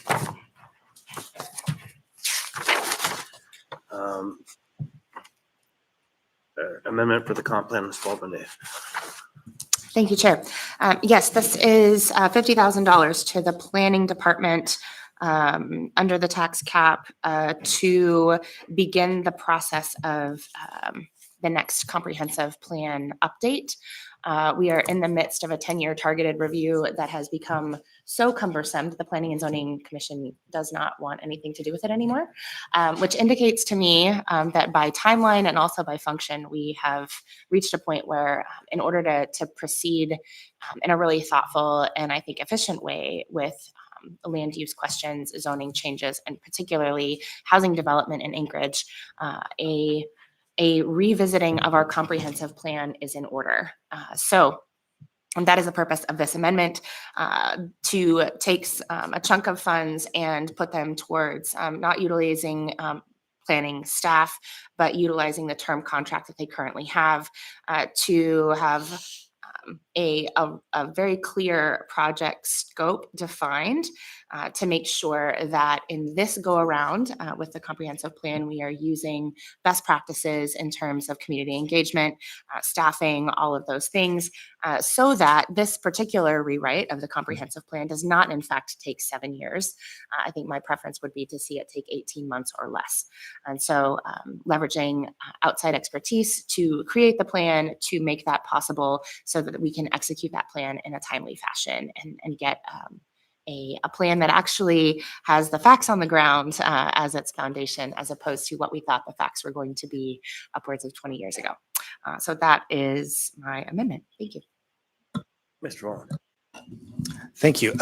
So it strikes me that, I guess my question is, I'm curious about the conversations you had with the planning department, Member Baldwin Day, because this figure, I think you could probably need to add a zero to it to do what you are describing. And I'm also curious, I know that, for instance, they recently returned some of the funding for the Spenard parking study. And I forget how much that was. I want to say, well, did they return 50,000? It might have been more. And because they did a survey and there was much less of a parking problem than was perceived in the area. And yeah, I'm curious to know what the resources are that the planning department might already have that they could allocate towards this. Yeah, great question. So to be very clear, this is not funding for a comprehensive plan rewrite. That will be a different number. But what this is basically the thing that says, here's what we need to do in order to get a comprehensive plan done in a timely fashion. Here's what that would look like in terms of staff and funding. Like this is the preparatory step, as it were. The plan for the plan. Which I hate that so much, but that is the environment in which we are living. So this is the plan to make the plan, and taking that off of the plates of the planning staff to allow them to focus on the tasks that are currently in front of them. In conversations with the planning director and the long range planning manager, this was the amount that they suggested in terms of being able to bring on a contractor to do the work. They were very supportive of this approach. As far as the funding that was returned for the Spenard parking survey, I believe that some of that has already been earmarked for some public outreach and community engagement work. I can double check that and make sure that that's in fact the case. But there, I did have conversations about, is there money in the couch cushions to make this happen? And what I heard back was that no, this would need to be a separate term contract in order to move forward. So, okay, thank you. Mm-hmm. Okay. Any other members have questions on this? Mr. Constant has stepped out. I do have one question as well. Thanks for the background on that. Just to clarify, so our comprehensive plan covers, I believe, the entire municipality, the 2020, Anchorage 2020, and then our land use plan only covers the bowl. So is the intent to take up the whole comprehensive plan, meaning the entire municipality? Because I know Girdwood has just done theirs, Eagle River has done theirs. So is it the land use plan or is it the comprehensive plan? So I think that would be part of the menu of options that we would ask to be scoped here. Is what are the options? Of those options, what are the staffing needs? What are the pros and cons? So I think that's an open question. And one quick, and Mr. Yates, you wanted to chime. I'm sorry, I'm just checking code. The Anchorage 2020 comp plans for the Anchorage Bowl, it's not area wide. Okay, thanks for that clarification. My other question is whether department staff indicated the when would this start? And I'm asking because generally for any of these amendments, the question is this something we do in November? Is it something we do in April during first quarter? If they're not able to start until later next year, that's another conversation. Yeah. So I think that's the rationale for utilizing a term, their term contract with Dell, because they can push that project forward and ask Dell to take that up more quickly, as opposed to waiting until there's staff capacity to make it happen. So this would be we allocate it now and they start it now, or as quickly as they can get the contractor to give a timeline. Okay, thanks. Any other questions? Don't see any. I know Mr. Constant is walking back in. I believe there are currently 4 other amendments that relate to the operating budget, and they're in our email. They're not in this written packet. So I think the suggestion is we move on and cover those before we switch to capital. Have they been uploaded to the website? Yeah, okay, then we're probably an email, right? Probably good to proceed. I'll just go through them that order I have in my email. There is an amendment from members Baldwin, Devon, and Martinez regarding transportation, $100,000. Great, I can speak to that. So they're in the amendment. It says $1 million and 100,000. So should be 100,000. Yeah. Yes. So yeah, we at as members will recall, we recently made bus ridership free for 18 and under. And that's something that Member Martinez brought forward. And so he had approached me with an idea, maybe how could we potentially expand bus ridership, fare-free bus ridership for seniors, elders, 65 and older.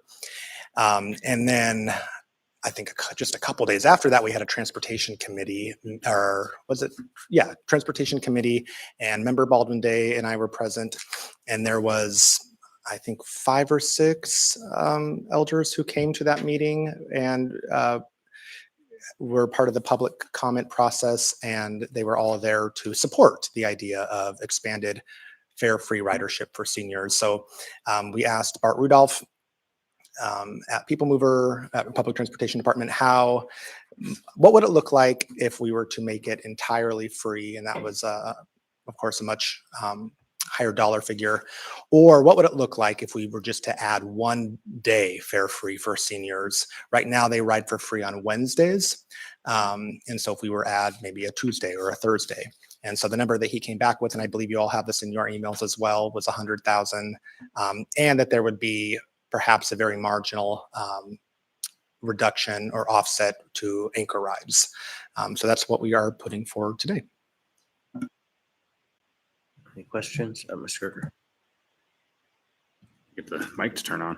How many groups currently already get free service? Like who all would this encompass at this point? We'd have free for seniors, free for people under 18. Is there anybody else? That's a great question, I guess, for Director Rudolph. Municipal employees, I know I get it for think free. federal employees right now. Federal employees right now, yeah. Wonder who did that. Through the chair to Member Gerker, this is my recollection. As far as I know, initially it was ASD students and municipal employees, and then it was under 18.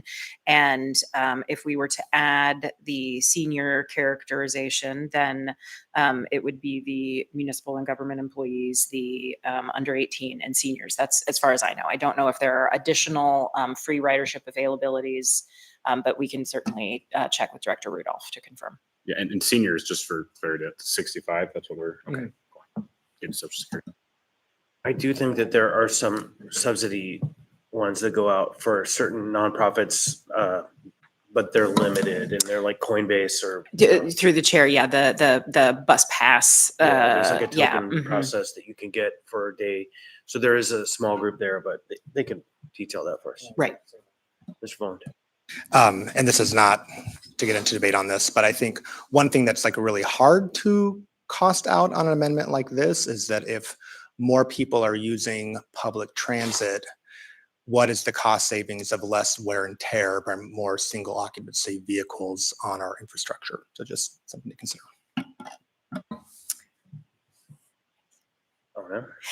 Through the chair to Member Voland, I agree with that sort of line of logic, and I think that is part of the consideration that you'll see the municipality sort of undertaking going forward is what are these cost shifts, or what could they look like that would then turn into either data or service that we can use to improve community outreach, community outputs, and the availability of these services to the community.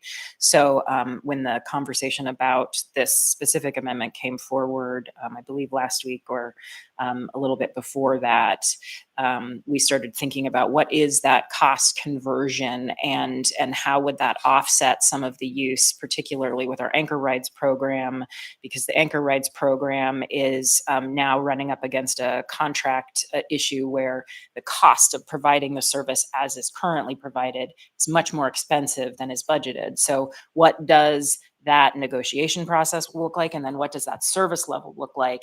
And if it means that an adjustment to Anchor Rides would be more possible with the availability of free senior rides for all of People Mover, then what is that cost shift and what is the value to the community? Is it worth that sort of comparison change going forward? So we're looking into that. Next, Sam is brought in the queue. Thanks. So as I understand it, seniors ride free on Wednesdays. Is that correct? Okay. I guess the question I'll ask with any of these increases, similar to the wildfire one, have the sponsors considered offsets? Or, I mean, I appreciate that there's potential savings, but if this is, it looks like the proposal is to put this under the remaining amount in the cap. So are there ways to offset or because this is more than half of what's under the cap currently, or what would be available? I'll let the other, my co-sponsors speak to their rationale, but for me, no, I think that this is a really valuable use of what is remaining under the cap. Thanks.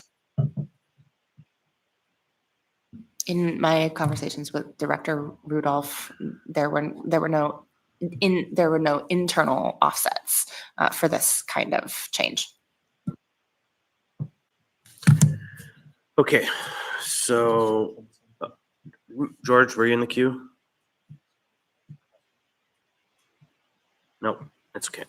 I didn't have any request for him to join. Go back to the amendments. So the next one is $30,000 to the health department, Ms. Raleigh. Yeah, thank you. And that one is alcohol tax and marijuana tax, not intended to be blended, but really for the same general purpose, which is in the budget right now. There has been money for outreach and education about the alcohol tax, Cheers Anchorage, that was originally intended for the mayor's office way back. And there's been multiple attempts to have it there because the mayor in charter is required to provide a report, and generally, the use of those funds. That is one of the biggest questions that we've gotten since voters passed it. And so this reduces that amount. It was 50,000 and actually takes half from the alcohol tax to continue that work to educate the public and make that information available about how that money is spent. And also because now we have the ACE fund to essentially piggyback on that work and also educate the public about how those funds are utilized. And so it's less than it was. And the proposal is to put it in the health department. Legislative Services has done that and has done great work and has indicated they would like to hand it off and not continue being responsible for that. And the health department does public communications, plug in at 20. There's a bunch of campaigns, most of which are ended up grant funding, but they do have experience in that work. And then I'll also ask if ACE Fund Interim Director, if Ms. Quinn Davidson is still on. I know they have separately talked about communications as well on how to do that. So I don't know if she has any other comments on this. And if not, that's okay. I'm here and happy to comment, but did Ms. Brous want to say anything first, or is that okay, Ona? Go ahead. Okay. I think that's great. The ACE Fund Board has discussed multiple times long-term funding or long-term communication strategy and ensuring that we're telling the story about the ACE Fund and all of the great work that the municipality is doing. So completely support that. One thing that Ms. Brawley and I discussed is that I'm not sure that you need an amendment or a specific amount identified because we do have an administrative line item that we would plan to do this work out of. So however you all decide to proceed is fine, but we can plan to do the work, assuming that Ona and others support that. Thank you, Ms. Brawley. Thanks. I just realized there needs to be a correction in what you're looking at. It was intended to be partly an increase to the alcohol tax. There's about 56,000 in the fund balance, but also the other half from the marijuana tax fund, the ACE fund, was supposed to offset with administration funding. So the net increase is 15,000. And again, it's coming from two separate funds. I see this as an administration closely aligned with administration expenses. And so there's a cap on that in the charter. So this is intended to be within that cap. And by administration, you mean fund administration, not executive branch of the municipality, correct? Yeah. Yeah, okay, thank you, Mr. Walland. Thank you. Okay, so I think I understand. This is all coming from alcohol tax? Or could you say one more time, what is the fund source for the 30,000? Yeah, the 30,000 is 15,000 from alcohol tax utilizing the fund balance, or I'm happy to look at offsets Just 65. in what's already there. Okay. And then the other half would be reducing or under the administration piece that is already in the budget. So it would either be an offset or it would just be considered part of that administrative work. Okay. Thank you. Yeah, this is interesting to contemplate. I guess I'm sort of wondering with those administrative pieces in these funds sort of going forward long term, like what the expectation. So we've talked about, for instance, in the alcohol tax, certain grants, you know, whether or not they should be expected to move year after year. And I guess I'm wondering, like with these outreach communications programs, when we start new revenue funds like this, whether it's alcohol tax or marijuana tax, or if we do a sales tax or a short-term rental tax, whatever it is, like how long do those outreach plans need to go? Should we consider them like a forever expense? It's just something I'm kind of thinking about.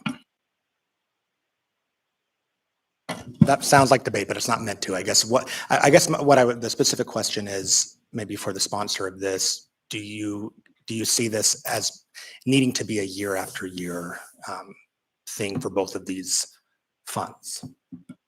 I think that's a good question. I think these have been essentially always treated as one time, even if we put them back, and so they're functionally recurring. To the extent that we make changes to these investments over time, and the budget itself changes, that could merit additional communication. And I think it could go either way. I think for the meantime, though, one of these didn't exist 2 years ago, and then the other one has really caused, I think, a lot of confusion about what the fund was intended for, how it has been utilized, and so clearly there is a need there in the public. And if we don't fund it, then I think we also take on the responsibility of continuing to educate our constituents about the decisions that have been made, which is our general responsibility anyway. So it's myself in the queue and then Ms. Baldwin Day. And so the part that I want to zoom in on a little bit closer is the 15 from the ACE fund. Austin, you're there? I am. So we had our work session with the ACE fund leadership a couple weeks ago as the budget process started. And I think, and maybe this is my bias, there was a resounding push to have more data, a data system implemented so we can track effectiveness of grants and other elements going out. And I think the assumption for that was that work was going to have to happen under the administrative category unless the board wanted to figure out a proposal to fund some other way to track and measure and improve its processes. And so did the board or your work with the board do anything with that conversation a couple weeks ago to begin moving towards the data piece? Because while I do appreciate the communications piece and we do need to have the feedback loop, we're so early in the process, it's really hard to say, did it do anything? And so that's really the question. Did you guys take on that question at all the last couple weeks?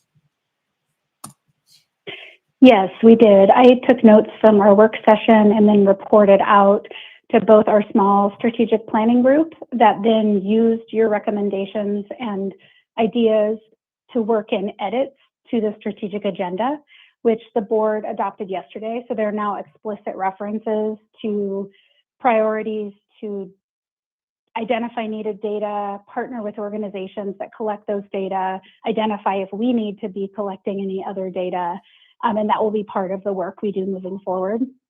I reported that yesterday at the board meeting, and board members support that and appreciate the Assembly's focus on data because it's been so important to the board as well.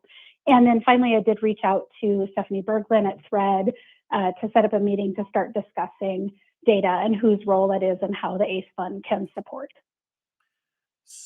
But I do think we could do that and some communications. I think there's room for that in the line item, the administration line item. Thanks. That is the answer I needed. Perfect. Thanks. Okay.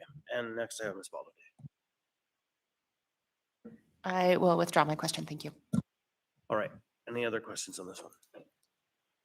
Okay, then I think we are on to the next one. The next one is a Brawley Amendment $30,000 budget general fund for budget discussions.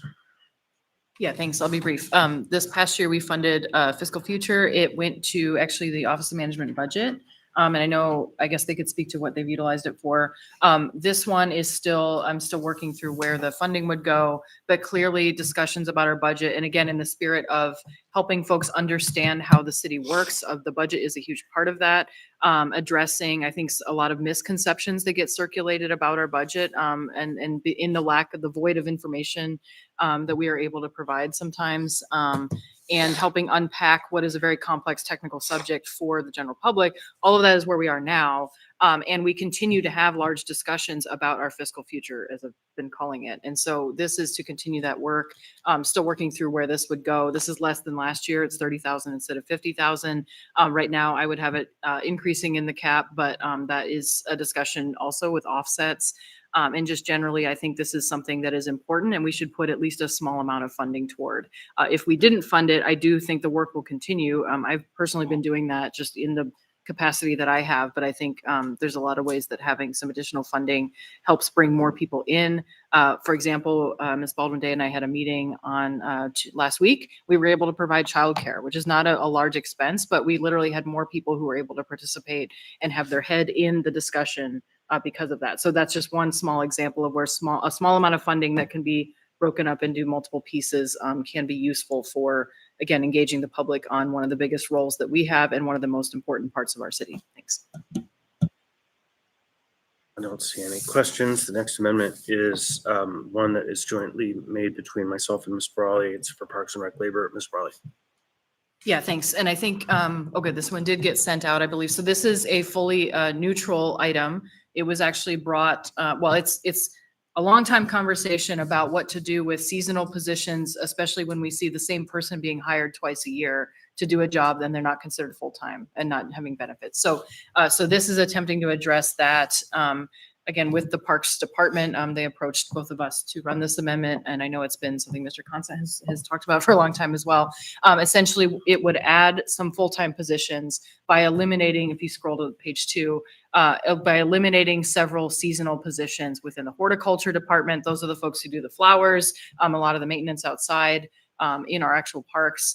And then there's a couple in natural resources as well. With those, it is being paid for through reducing essentially funds that go into the CIP budget, the maintenance budget, that is part of their department budget. So it's completely budget neutral. If you add those all up, it comes to zero. This has the support and, well, really was drafted by the Parks and Rec director, and Ms. Browse could speak to the administration's position on this. Thank you, through the chair. This is part of the work that the administration is doing across the board with the municipality, is making the sort of deep dive into the assessment of the positions and how the operations are going. We know that Parks and Rec has had ongoing recruitment issues with their seasonal employees, particularly due to the wages, but also just the availability of the workforce and the amount of employees required to do the seasonal work. We have done the analysis with Parks and Rec Department, and specifically converted, we did some last year, we're doing some now. We'll continue that assessment as we work through Parks and Rec to see how we should adjust the composition of their workforce in order to actually get the job done and do the services for the community. So this is part of Director Gamble's ongoing sort of renewal of what that structure looks like. It does end up, you know, arguably with a reduction in position count, but those are seasonal unbenefited positions versus full-time benefited positions that actually improve recruitment and retention, and frankly, decrease the workload on HR and the rest of the municipality, who is constantly churning a seasonal workforce that requires twice as much administrative work if as opposed to just one PCN full-time long-term.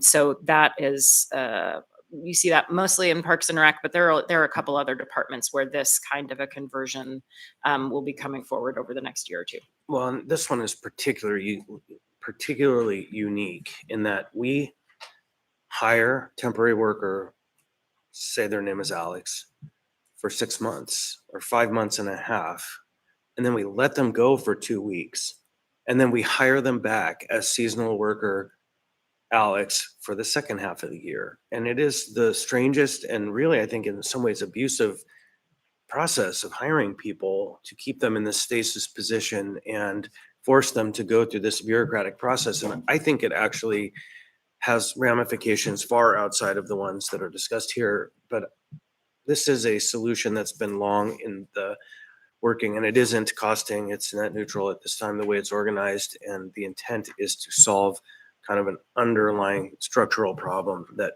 is unfair to our workforce. Mr. Vaughn, then Mr. Gerker. Actually, Chair, if we could maybe continue with this amendment, and then I want to go backward in time before we move on to the capital ones. So if I could be in the queue for that, that'd be great. Mr. Gerker. Yeah, thank you. Really appreciate it. It makes a lot of sense. I understand what we're doing here. But why isn't this just a classification action? Like, why does this need to be a budget amendment? This is something that's within the scope and purview of Parks and Rec to go to the HR department and have these positions reclassed. Through the chair to member Gerger, you're correct. And that is what it would be if we were doing it outside of the budget process. But because we are actively in the budget process, we're showing you what the reclassification would look like so that the body can vote on it and affirm that action. Because it's net zero, we would normally just do it behind the scenes. We wanted to actualize the PCN change within the budget this time around. So communicating with the members and saying we prepared this and we know that this is the item that they have been interested in. So it's being presented as an amendment. So it's more of just a convenience thing that we're in the middle of the budget season right now, and it would also sidestep a lengthy classifications process. Through the chair, I don't think that it would be a lengthy classification process. This is for visibility and awareness. Okay, thanks. And the other part of that is if we're going to be adding or taking away positions, we want it to be accurate when we go into the next year. So it's also a fidelity matter where, you know, we have the table and the table will say we added X number of positions, permanent, removed X number of positions, temporary. That way it's, again, this effort to accurately reflect what's going on and why. And so it just streamlines. It's the right point in time. 2 years ago was the right point in time, but we couldn't get there. And so here we are. Okay, Mr. Voland.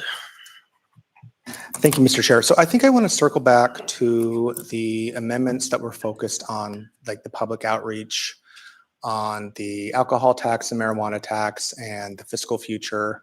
I see that we have Claire in the room. Would you mind coming up, Claire? Because I have a question for you. Sorry to put you on the spot. We opened this work session with a discussion on the Assembly branch budget. And side note, I'd like us to start like being pretty consistent in our messaging on that. It's not the Assembly budget that is just 12 members. I would prefer to call it the legislative branch budget because it includes the clerk and the ombudsman. And at some point, if that could be changed in SAP, that would be wonderful, but we can get to that when we get to it. I think actually that would be an amendment that could be just made. Yeah. For the In this- record, in this Ms. document. Browse is nodding at that comment. Through the chair, the amount of conversation we've had about that specific thing in the last hour, it means that, yes, we're looking into that. I think that we have just need to true up what the existence of the world is across the board. So we need to make our computer system match the budget book, match the perception of the desire. So we can talk about what that looks like and whether or not there's any official action that needs to be taken. But I know that it's reflected on the front page of the budget book, but it's not included in the detail pages because the systems may not have been updated to carry that, but we can go through and confirm all that. Great. Thank you. But going back toward those amendments on the sort of the public outreach, getting that information out to the public about what we're doing, how we're appropriating these funds, particularly the special funds. And I know that Legislative Services did, in my opinion, a really great job with the Cheers to You Anchorage campaign. And I guess I'm just curious, Ms. Ross, about Legislative Services capacity to continue that type of work. And when we're thinking intentionally about the Assembly's budget or the legislative branch budget, sort of what would it take to continue that work in-house? Because I do appreciate the intent to get that messaging out there. I think that is valuable, but I guess I'm just wondering how many extra appropriations we need to make to do that work, or how much of that can just be done in the current scope of Legislative Services. Can you clarify if you're the Cheers to Anchorage campaign was pretty different than like our energy retreat or housing retreat. Are you talking about all of that or specifically Cheers to Anchorage? I think something along the lines of what Member Brawley has brought forward in her amendments. So doing education about the alcohol tax and how it's being spent, education and accountability communications about the utilization of alcohol and marijuana tax funded programs. So the public has visibility and awareness about how those revenues are utilized. And then she has in here about the fiscal future, continue the budget education and outreach for civic engagement, help the public understand the current situation and make informed decisions. And I mean, there's many things that we've done, right? We've had the big seminars, the one on housing. Right now, you have a project that you're working on to do sort of the mobile town squares to engage citizens out in public places that they might frequent, right?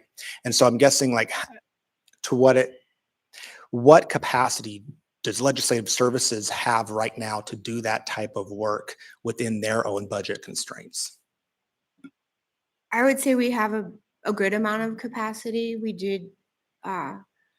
started with, when I started this job, with zero operating budget. And then we started doing things like the retreats on, we did one retreat on housing within our existing budget, and then it went so well that then the assembly members started putting money in so we could do more focused stuff. So we do still have that in our budget. And I think we can do we feel a lot of this work is within our wheelhouse of what we're supposed to do with civic engagement. Additional things, the alcohol and marijuana tax education got hard for us because we're not the ones overseeing how that money is spent. And it just seems to be better housed with the people managing the grants and the contracts. It wasn't so much hard for us capacity wise to do it, but we didn't have the right access to information to do it. And so I think that part is better in the health department or some other department besides ours. Okay, no, I appreciate that answer. Thank you. So I think we've come to the end of the operating budget, the general government budget. Lunch is in the back room and we'll take a little bit of a break. We are scheduled to 12:30, but I anticipate we'll go a little bit longer, but let's try to get back in about 8 minutes, get started.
You back, George? I have one suggestion how we group these, so rather than going straight in order, I wonder if we should just. Mine are all one. But I mean, I wonder if we should knock out, because I think cost is gonna be the most discussion. Okay. So I wonder if we reorder it to do the others and then come back to the cost ones. Okay. Um, Yarrow has to leave. Okay. Well, we could do CASA first. I'm just saying we should either do CASA or first or. They are essentially all in that order. Yeah, One more minute. so just skip over wayfind and come back to the other. I'm saying we should do CASA all together, so either do it first or last.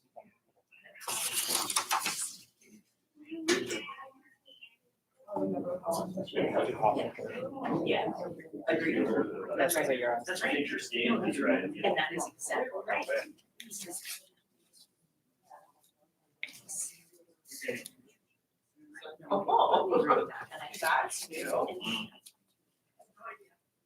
Let's go look. And there's 4 people with those amendments, so I think I'm not gonna step in that one, but if you guys want to run on, let's go together. Or not, I mean, it doesn't have to be that way.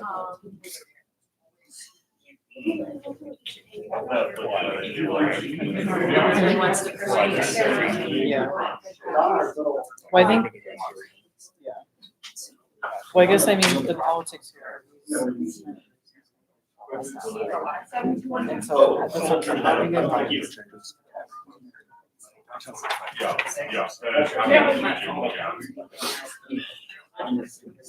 My whole thing. Yeah, I don't know.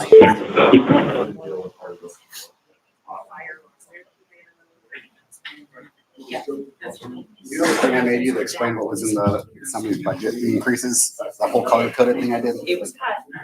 Okay. Don't share it until we've reviewed it again. Yeah, that, but I think we could just adjust that a little bit to be what Cameron was asking for. Yeah, let's review that. Cameron just doesn't.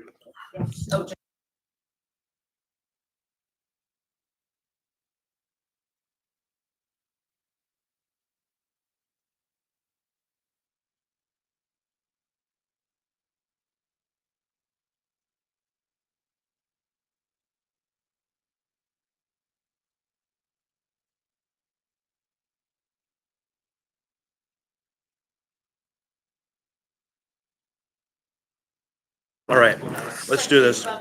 Yeah.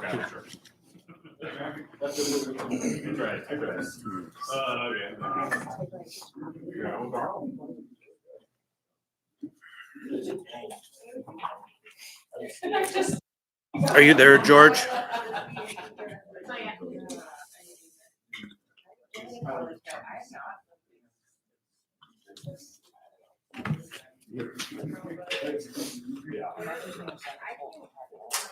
Let's go ahead and come back to order. So mine are the first ones on the list here. One of them is there by error. The trail and trailhead signage shouldn't be there. I did this work when I was traveling in the airport. So the first 4 that are there, I've been in some discussions with the administration, and the theory is they're all in out years in the CIP, not the CIB. It remains or maintains and holds harmless the projects that are going forward right now in the 26 and that have been ongoing since 25, but it gives the organization that's coming together, that is the working group between ARTSA and the LRSA groups, a real opportunity to meet and put forward proposals, as opposed to setting out an expectation that in 1 year, these neighborhoods are in the plan to get these funds. And so all of them will be moved in the same way. I'm in discussions with the administration in their substitute version to just have them out. And again, it's not to speak against any of the projects per se. It's just to meaningfully give that group that was supposed to be set up earlier an opportunity to meet. And there are some conversations that, oh no, that group has worked, but really the organization that has parties from all the areas hasn't had a chance to meaningfully engage on these questions. So I think, in my opinion, this is the last hurdle towards getting a functioning body working that will ensure that projects that come across the table are meaningful to both the folks who are getting their roads repaired and the folks who want access to the Chugach State Park. So that's the purpose of all of those. The trail and trailhead signage one, that's universally valuable to all parties. So that one shouldn't be there. But those are the ones that I will be discussing with the administration and getting toward asking members to support. So it would put the CIP part of the CASA program out one more year and give that group a year to come back with a process-based decision. So, questions? Anna? Yeah, I guess just to understand, so these are all zeroing them out basically, or is it moving? It's eliminating them completely, and not for the purpose of saying they won't happen. These projects were all nominated by road service areas, and they never went through the process that had the ARDSA people in the room when it happened. And so if they end up in this budget, then the expectation is next year they will be funded, right? And so the goal is to give that group 1 year an opportunity to work together to come up with a slate that actually has meaningful input, not just from the LRSA folks, but also from the ARDSA people. Okay. I have a quick, this is more because I've actually wondered this, not specific to this amendment, but I have a question for the OMB director. When she's able. Oh, you ready? Okay. I had a general question, so not specific to this amendment, but if these are removed from the CIP, I guess what happens when a project that is, regardless of what year it's in, is taken out of the 6-year stack? What happens to that project? Through the chair, you can no longer see it in the book. Okay. What I mean, ultimately, the program is the visibility and out plan for what we would expect to see for steps in a progressive plan on the capital side, right? So we do the $50,000 for planning, and then we do, however much you need for the initial phase. If you have to come back again to finish construction, et cetera, et cetera. So the program, if you will, is the longer multi-year visibility. The budget itself is the single year 2026 number. What happens to those projects? They just aren't planned to be part of the consideration to move forward. I have an additional element to that answer, though. This is the very first stab at ever creating a CIP for CASA. There is no CIP for CASA. These projects are not in it right now, right?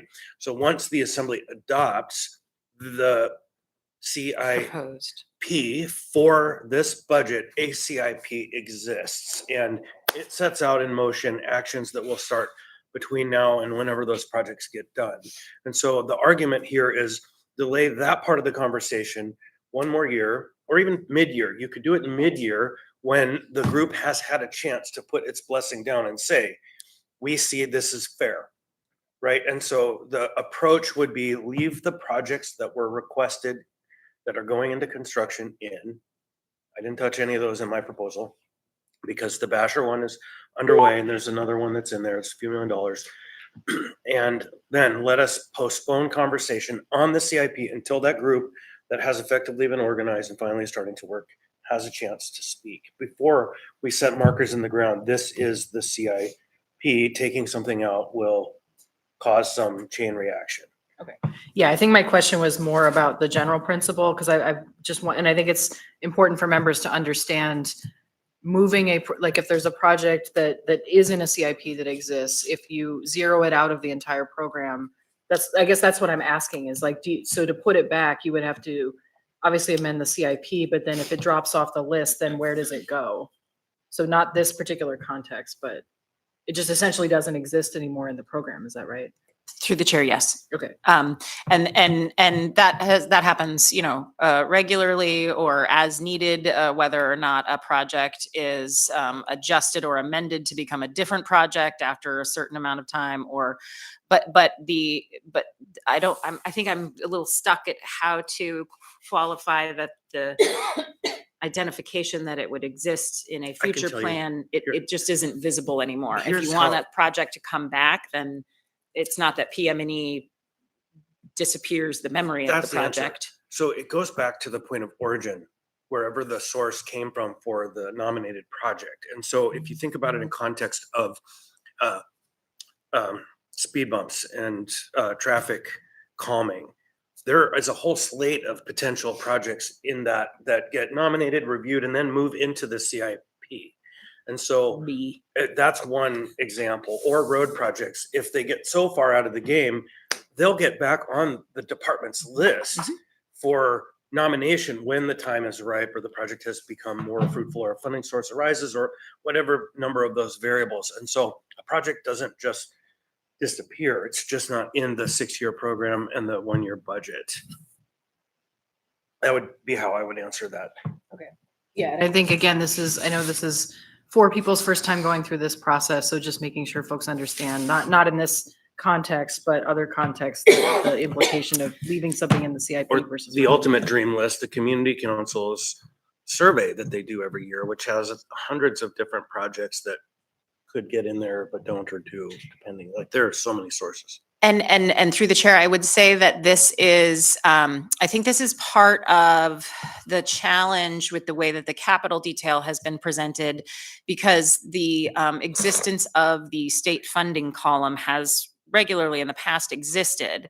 And to answer your question a little directly, I mean, that is where it would usually move, is if it was taken out of a bond program or a budget on the capital side for the municipality, but the work was still needed to be done and we just didn't want to program it for the next year, it would likely have moved into the state column request to say, if the state has available funding, then this is a project that would be eligible for it.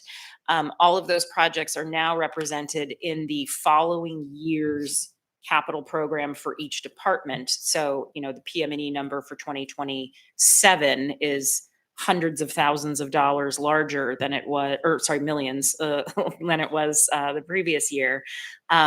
So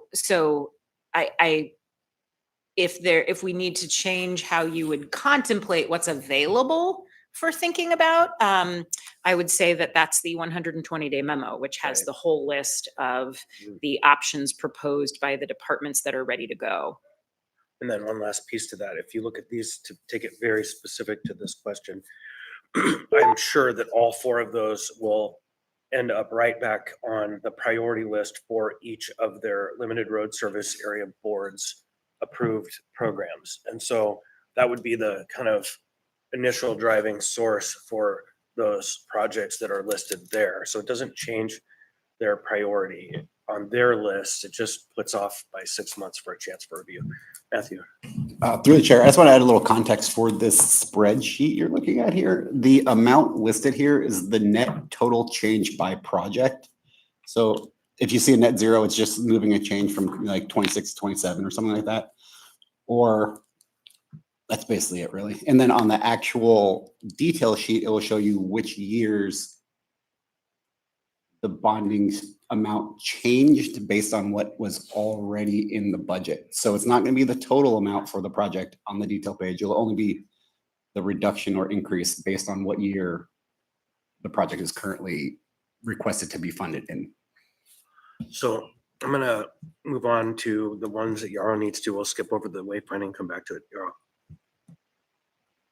So I am currently working with the administration on a amendment to the CASA bond, which is kind of rethinking the way and the order in which we do the road. There's a road upgrade project that was scheduled for 2026, putting that off until 2027, and then bringing in some of the trailhead parking and trail extension for 2026. Any questions?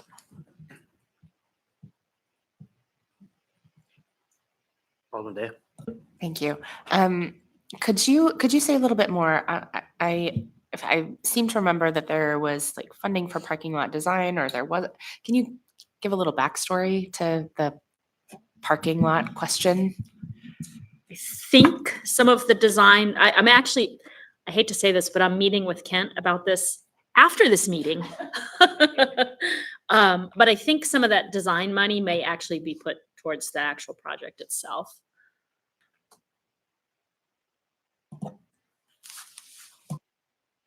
Mr. Johnson.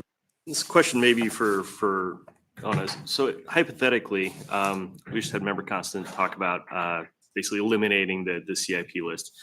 This amendment seems to include some items that would go on the CIP because I see 27 and 28 in there. So theoretically, if both passed, we would sort of take out everything that's currently in the CIP, and then we would put just a couple things sort of back into it. Is that right? Through the chair, that's how I understand the intent of both of these to sort of work with each other if they were to both pass. I understand the prime sponsor's intent of number one to be wait for the process to fully identify what that list might look like from the, collective of people who are meeting about that right now. And that the shorter term change would be for the 2026 process directly as opposed to the out years. And I would offer, just to kind of get to the point I think I heard you make, I don't want to get in the way of the work that's already started on the projects that have already been funded and identified. And so the whole point of the work that I was doing was to not affect anything relating to the Basher project. And I think there's one other one that's already in the flow. We don't want to, in my opinion, delay those at all. And so those can rationally be added to a CIP without being kind of in conflict with the theory of giving the board the opportunity, the group, the opportunity to do their work. It just would be notwithstanding that which is already underway, which we want to see concluded, right? That's the theory. And it actually would, in my opinion, provide some concentration on achieving the first successful projects out of the CASA program. Right, so it's probably a high value to get to have one thing done. So, Anna. And to that point, I think one of the things that is important for the public and administration to understand when the assembly is taking these actions, that you may be removing the projects as an objection to the project, as opposed to an objection to the funding of that project, or as opposed to the process associated with the determination of the funding of that project. So when these amendments come forward, understanding whether or not you object to project number 3 with Toilsome Hill is different than we don't want to set the out years in advance and are looking forward for additional information versus this project should never happen. It's in conflict with the community priorities. Those kinds of things are important for us to hear so that when we're contemplating how we might onboard amendments, we can do it correctly. But also it's important for the public to know that. So let us know whether it's that you don't like the project or don't like the mechanism or don't like the process.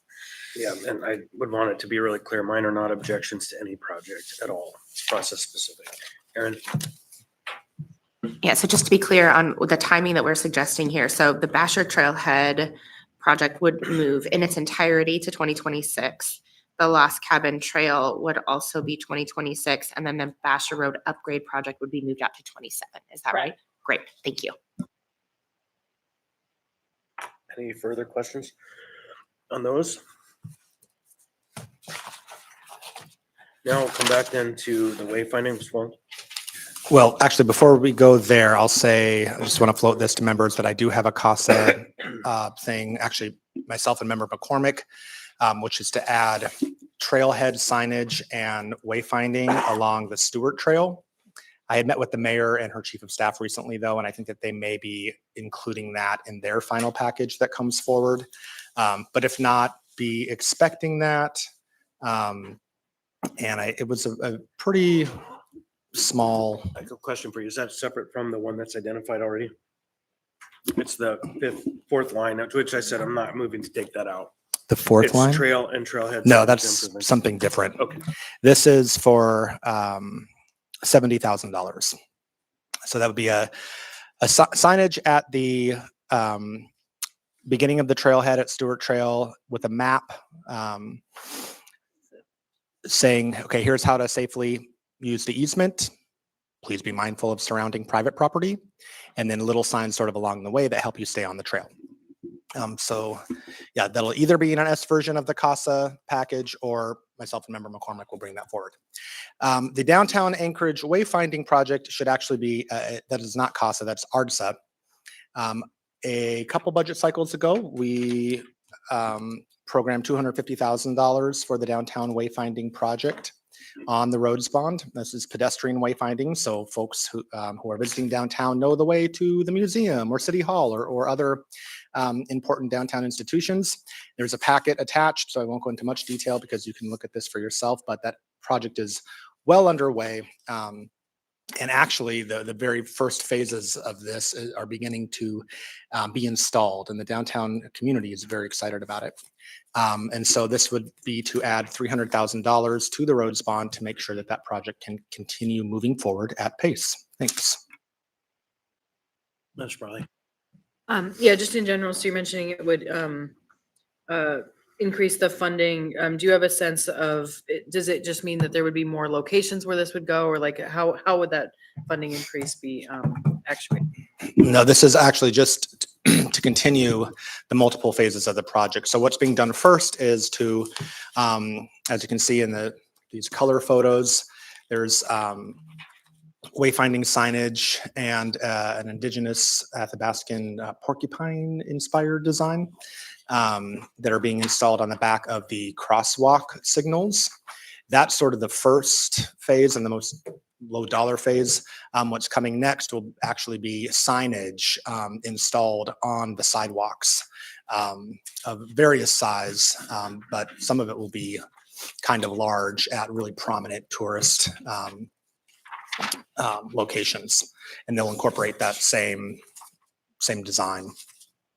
Okay, yeah, I guess just to drill it, my question is really, this is proposing adding 300,000. So absent this amendment, there's zero for this in 2026. Is that correct? Or is there existing funding that will pay for a smaller portion of this? I believe what is needed to carry out the entire scope of the project is more like 624,000. So this does not get all the way there, but this is nice, expensive signage. And this type of pedestrian wayfinding downtown is identified in several of our infrastructure related adopted plans. Yeah, I guess, again, I'm just trying to understand, is the current amount on the bond zero, or would this, like, is this adding it in where it wouldn't be there, or is it additional funding for something that's already? Good question for Ona. Through the chair, it is new, meaning there's no, the downtown wayfinding program was not included in the proposed bond amount. That's what I thought, but I didn't want to be wrong. Thanks. So if we don't pass this, those things wouldn't be funded for this year. If I may, to the chair, for this one specifically, the 2 pages of details, I included the second sheet is the original bonding request for 250. And I did include that in the 24 column, just so everyone can see it's still there. And then 26 would be the new funding for 300,000, making the total for the whole project 550. Other questions on this one? All right, we'll move on to the set of bonds in ARDSA. Now, I think 3 of them are yeah, 3 of them are pretty close to the same project, or at least 2. Go ahead. Yeah, so there's 4 of them, and I know Mr. President just had to leave, so I'll just talk through all 4 of them. We're looking at Tasha Drive, these 2 ARDSA pavement and road rehabilitation, and then Turnigan Street. So, and on the Turnigan Street one, I'll note there is a year change that should be 500,000. It was programmed for 2027. We're proposing moving it to 2026.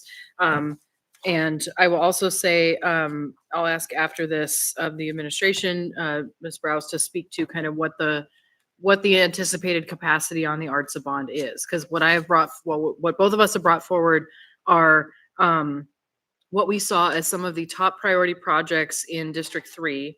And then that's kind of one path. One of them is more expensive than the other. And then also not area wide in the whole muni, but area wide for ARDSA. So on the Tasha Drive one, Amendment 4, You can see the description here. This is something that would have been on the 2026 bond. It was in the prior CIP, so I'm putting it back in. You'll notice that it's adding in 5.1. That should actually be a year change. But again, because if this project drops off 26, it wasn't programmed for a future year. And so this is not a new project. It's something that would have been on the bond. It's 5.1 million. There's a photo that I took from the capital book. You can see the condition the road is in. This is considered one of the worst roads in Sand Lake currently, based on what we understand. But also it's a fair amount of money. So this really depends on what all 6 districts would like to put on the ARTSA bond, or at least the ones that have ARTSA in their district. And this is a big chunk of that.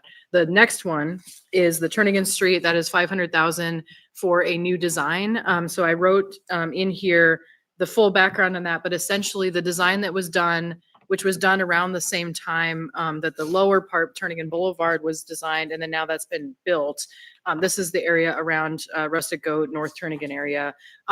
The design that has been put forward is for a road that requires a fair amount of right-of-way acquisition and sidewalk, and just the level to which it was designed, I've been told, is literally not feasible to fund.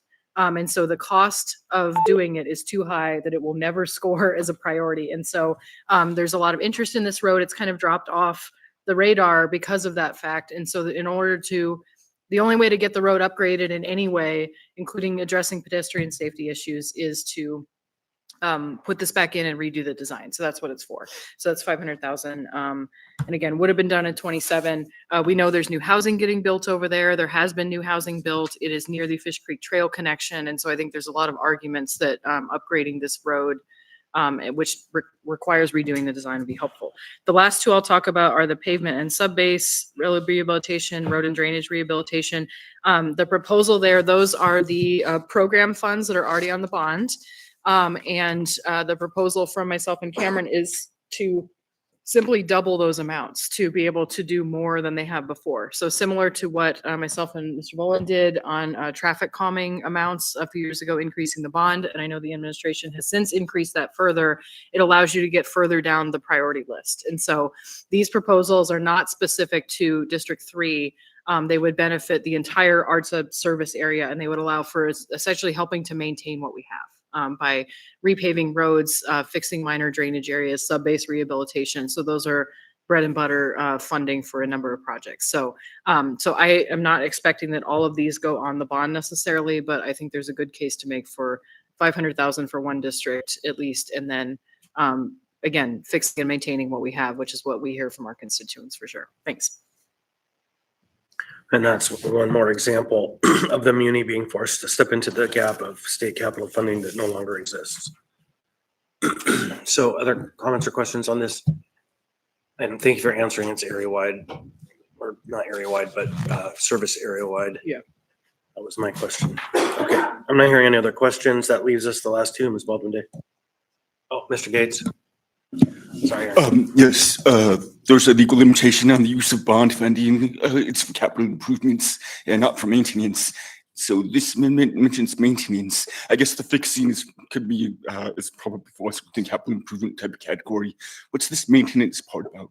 That's not for the bond funding. Why is that for increasing the tax cap for the maintenance needed?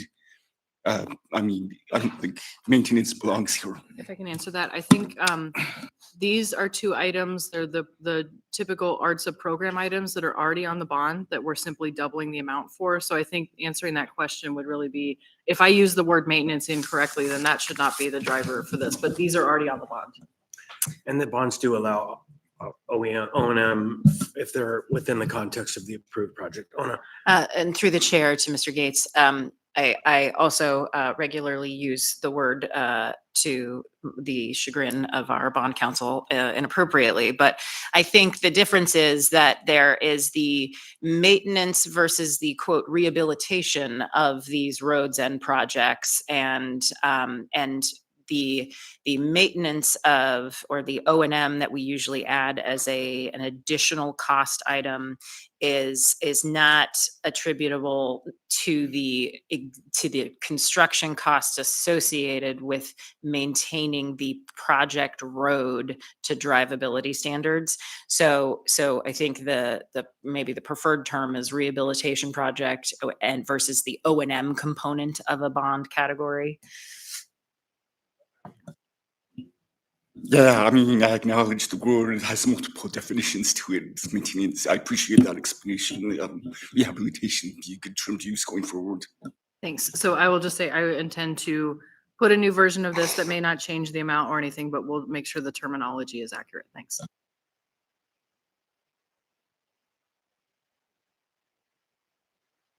Ms. Bonneville. Thank you. So I have one amendment to move a stormwater project from 2027 to 2026. This is a project that has been by request of this particular community on the order of years now. If you would like to refer to the page in the CIP book, it is PME page 73. There's a picture of the lake that is at the end of a cul-de-sac that is flooded in the summer and then freezes and becomes treacherous in the wintertime. There is no stormwater outlet from this cul-de-sac, and it floods every single year, and it also impacts individual property owners' property because there is flooding in basements to the point that many homeowners have installed their own sump pumps. So this is a project that I think deserves more urgency, more visibility.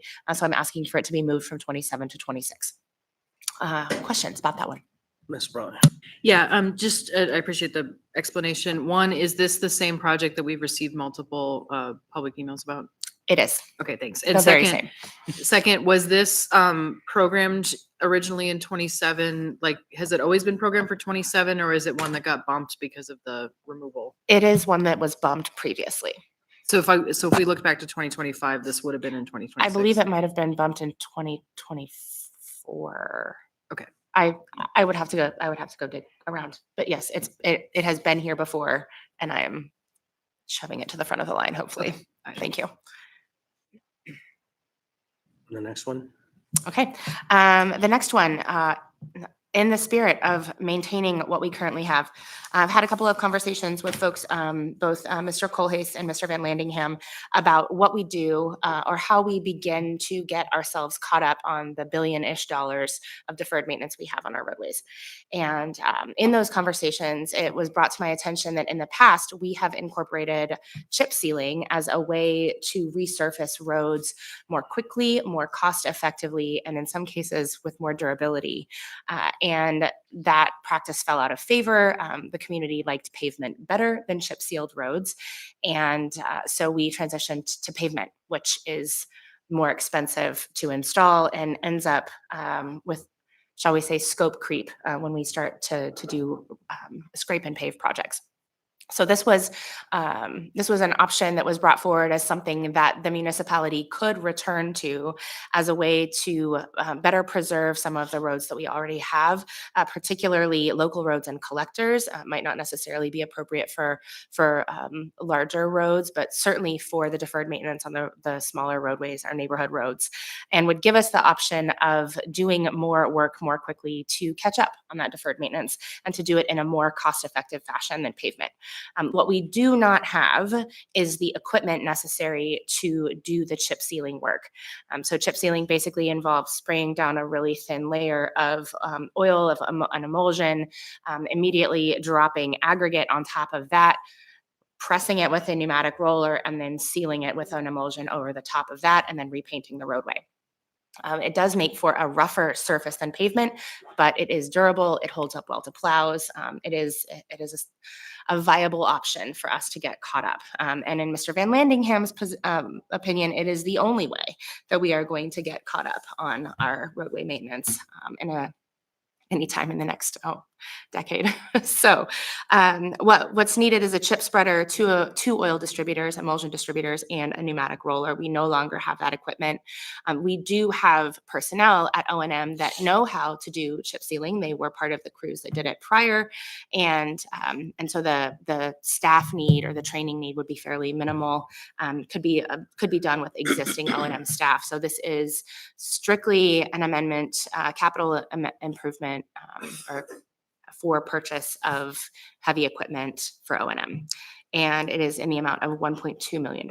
And Mr. Van Landingham says that that is sufficient to acquire the necessary equipment. And they have the maintenance crews also who can take care of this equipment. That is that's also feasible on his end. So I have a question. It's probably for both of you and Ona. Is there any rationale for including this under the maintenance tax levy, the maintenance equipment? So I think we should do cost benefit analysis there and understand, because we just created a new vehicle for this process. And so I don't know, maybe by next week. Through the chair, I think that sounds like a great idea. We'll look into it. Yeah, so, Love that. Thank you. right. Mr. Bond. I just wanted to say that I'm looking at muni.plow right now, and Lady Gaga is on my street. So pretty cool. Okay, any other questions relating to the process? Yeah. Blady. Anna, go ahead. Comments? Yeah, I think two general questions to put out to folks. And then I have, well, actually, I'm going to start with the one to OMB. So I've asked this before. We right now have, and I'm going to focus on the ARDSA bond because the Parks bond and other ones have named projects. Right now, there are no named projects on the ARDSA bond. There are a couple here for us to contemplate. And I know there's other projects that in theory would have been on the bond. So I'm just wondering, do you have any guidance at this point, or does the admin have any guidance on a ceiling for the ARDSA bond, or how you would advise members thinking about named projects on that bond? Through the chair, thank you. There's not a specific ceiling. What I can tell you is that what the averages over the last 20, 25 years have been, and say that I can't find the numbers right now, but I remember them. If I just right now, while we were sitting here, I looked at the last 25 years of the road and transit bond amounts, and altogether, including traffic engineering and ARDSA, PM&E, et cetera, it's about $37 million annually over the last 25 years. If we take the ARDSA amount that is currently being proposed and add the traffic and M&O related component associated with those categories, we're at about 31. So on an average basis, there's still room if we're contemplating it in that sort of context. Overall, the intent from the mayor and the administration was to sort of contain the items in a distributed fashion that would allow for the opportunity to get this community engagement and feedback to see specifically which projects you would want to add into the sort of mix of that additional space. Even though there is not a limit per se. The road and transit bond, I think 3 years ago was $50 million, right? And currently we're set at 31. So part of the bonding vote and approval process is also a temperature and litmus test for what the voters want to see and what they're interested in having happen. So we haven't had a whole lot of failed bond packages in the last 5 years. And that to me means that the community understands that the need for these projects is real. I think that you can contemplate that sort of thought while you're looking at how much room might be in there. We will be looking at these to see how they stack up with the district requests and what we have the appetite for and what the mayor approves in the if there is an S version, but we're happy to contemplate all of these options. Okay, and then I think my general question, folks don't have to answer now, but 5 of the 6 districts have ARDSA in your area. And so for folks who are looking at these, I guess I would ask if anybody does have them to bring them up, even if they're conceptual.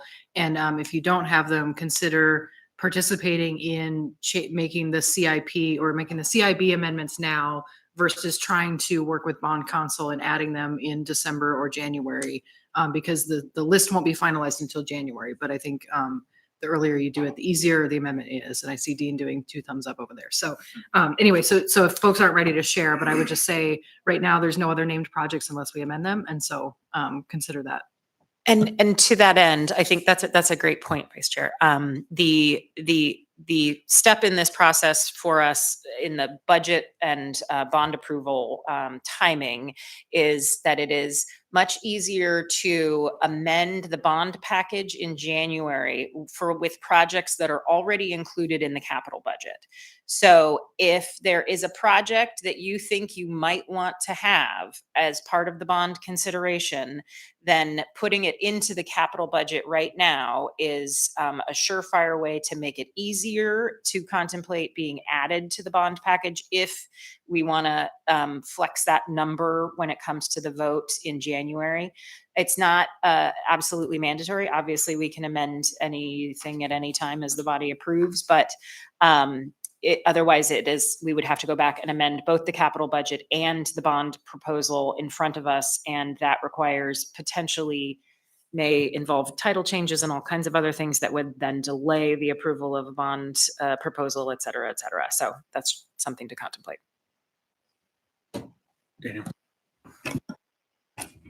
Thank you. There is one project I would have on this list, but I can't because of who owns the underlying property. And that is the removal and replacement of the I Street stairs going down from South Addition to the Chester Creek Trail. So just want to flag that. It's an important project that keeps getting brought up to us. And so I don't know what conversations are happening between the administration and DOT to make that happen, but however we could support that would be great. Through the chair, I don't have a specific update to that, but I know there are ongoing discussions around how to resolve that. Okay, others? Right, so this matter will be back before us on really a very wild agenda that's coming up for our next meeting. Okay, get your comments in, folks. Aaron and then Anna. Yeah, I wanted to make one final comment that something that came to my attention while I was sorting through capital improvement projects and how many of those actually relate to drainage and stormwater. I did a little back of napkin math casually, and between now and 2031, we're talking about spending over $100 million on drainage related issues. Just what's in here right now, which really begs the question, what's the long game for stormwater management? So shameless plug to continue the work on a stormwater utility, because we are going to continue to see drainage and stormwater issues. They're not going away. And if anything, we will see them accelerate as our subbase deteriorates. So just food for thought, y'all. That's a lot of millions. And you didn't even mention the climate. Anna. Thanks. Yeah, just some quick direction setting and what's next. So I've asked Mr. Farina to repackage the amendments to make sure they're all in there and to order them so that they are together, at least with they're all operating capital, but to put marijuana tax, alcohol tax all together, but to keep the amendment numbers the same so that does not get a confusing number change. Myself and Mr. Voland are going to be coordinating with OMB director to find out what they are doing, working with Mr. Farina to figure out what we will put forward. I would anticipate probably some kind of omnibus amendment, but not including all of these. And if there are ones that you are contemplating that we did not bring forward today, I would encourage folks to send them to Mr. Farina as soon as possible and circulate them so folks can see them. And then I don't think we would necessarily do an S version of the budget ourselves, but that is an option that we have. Otherwise, we have an omnibus. And then I also anticipate that a number of amendments will be brought by members to debate on the floor. So if you are making changes to an amendment, please also send it to Mr. Farina so that he has the most recent version, because eventually these will all get distributed as a packet. Or if you're withdrawing any of that, just please communicate with him directly. Thanks. The Assembly's real S version drafter switch teams. So. Okay, with that, then we will stand in adjournment. Thank you, everybody, for getting through that.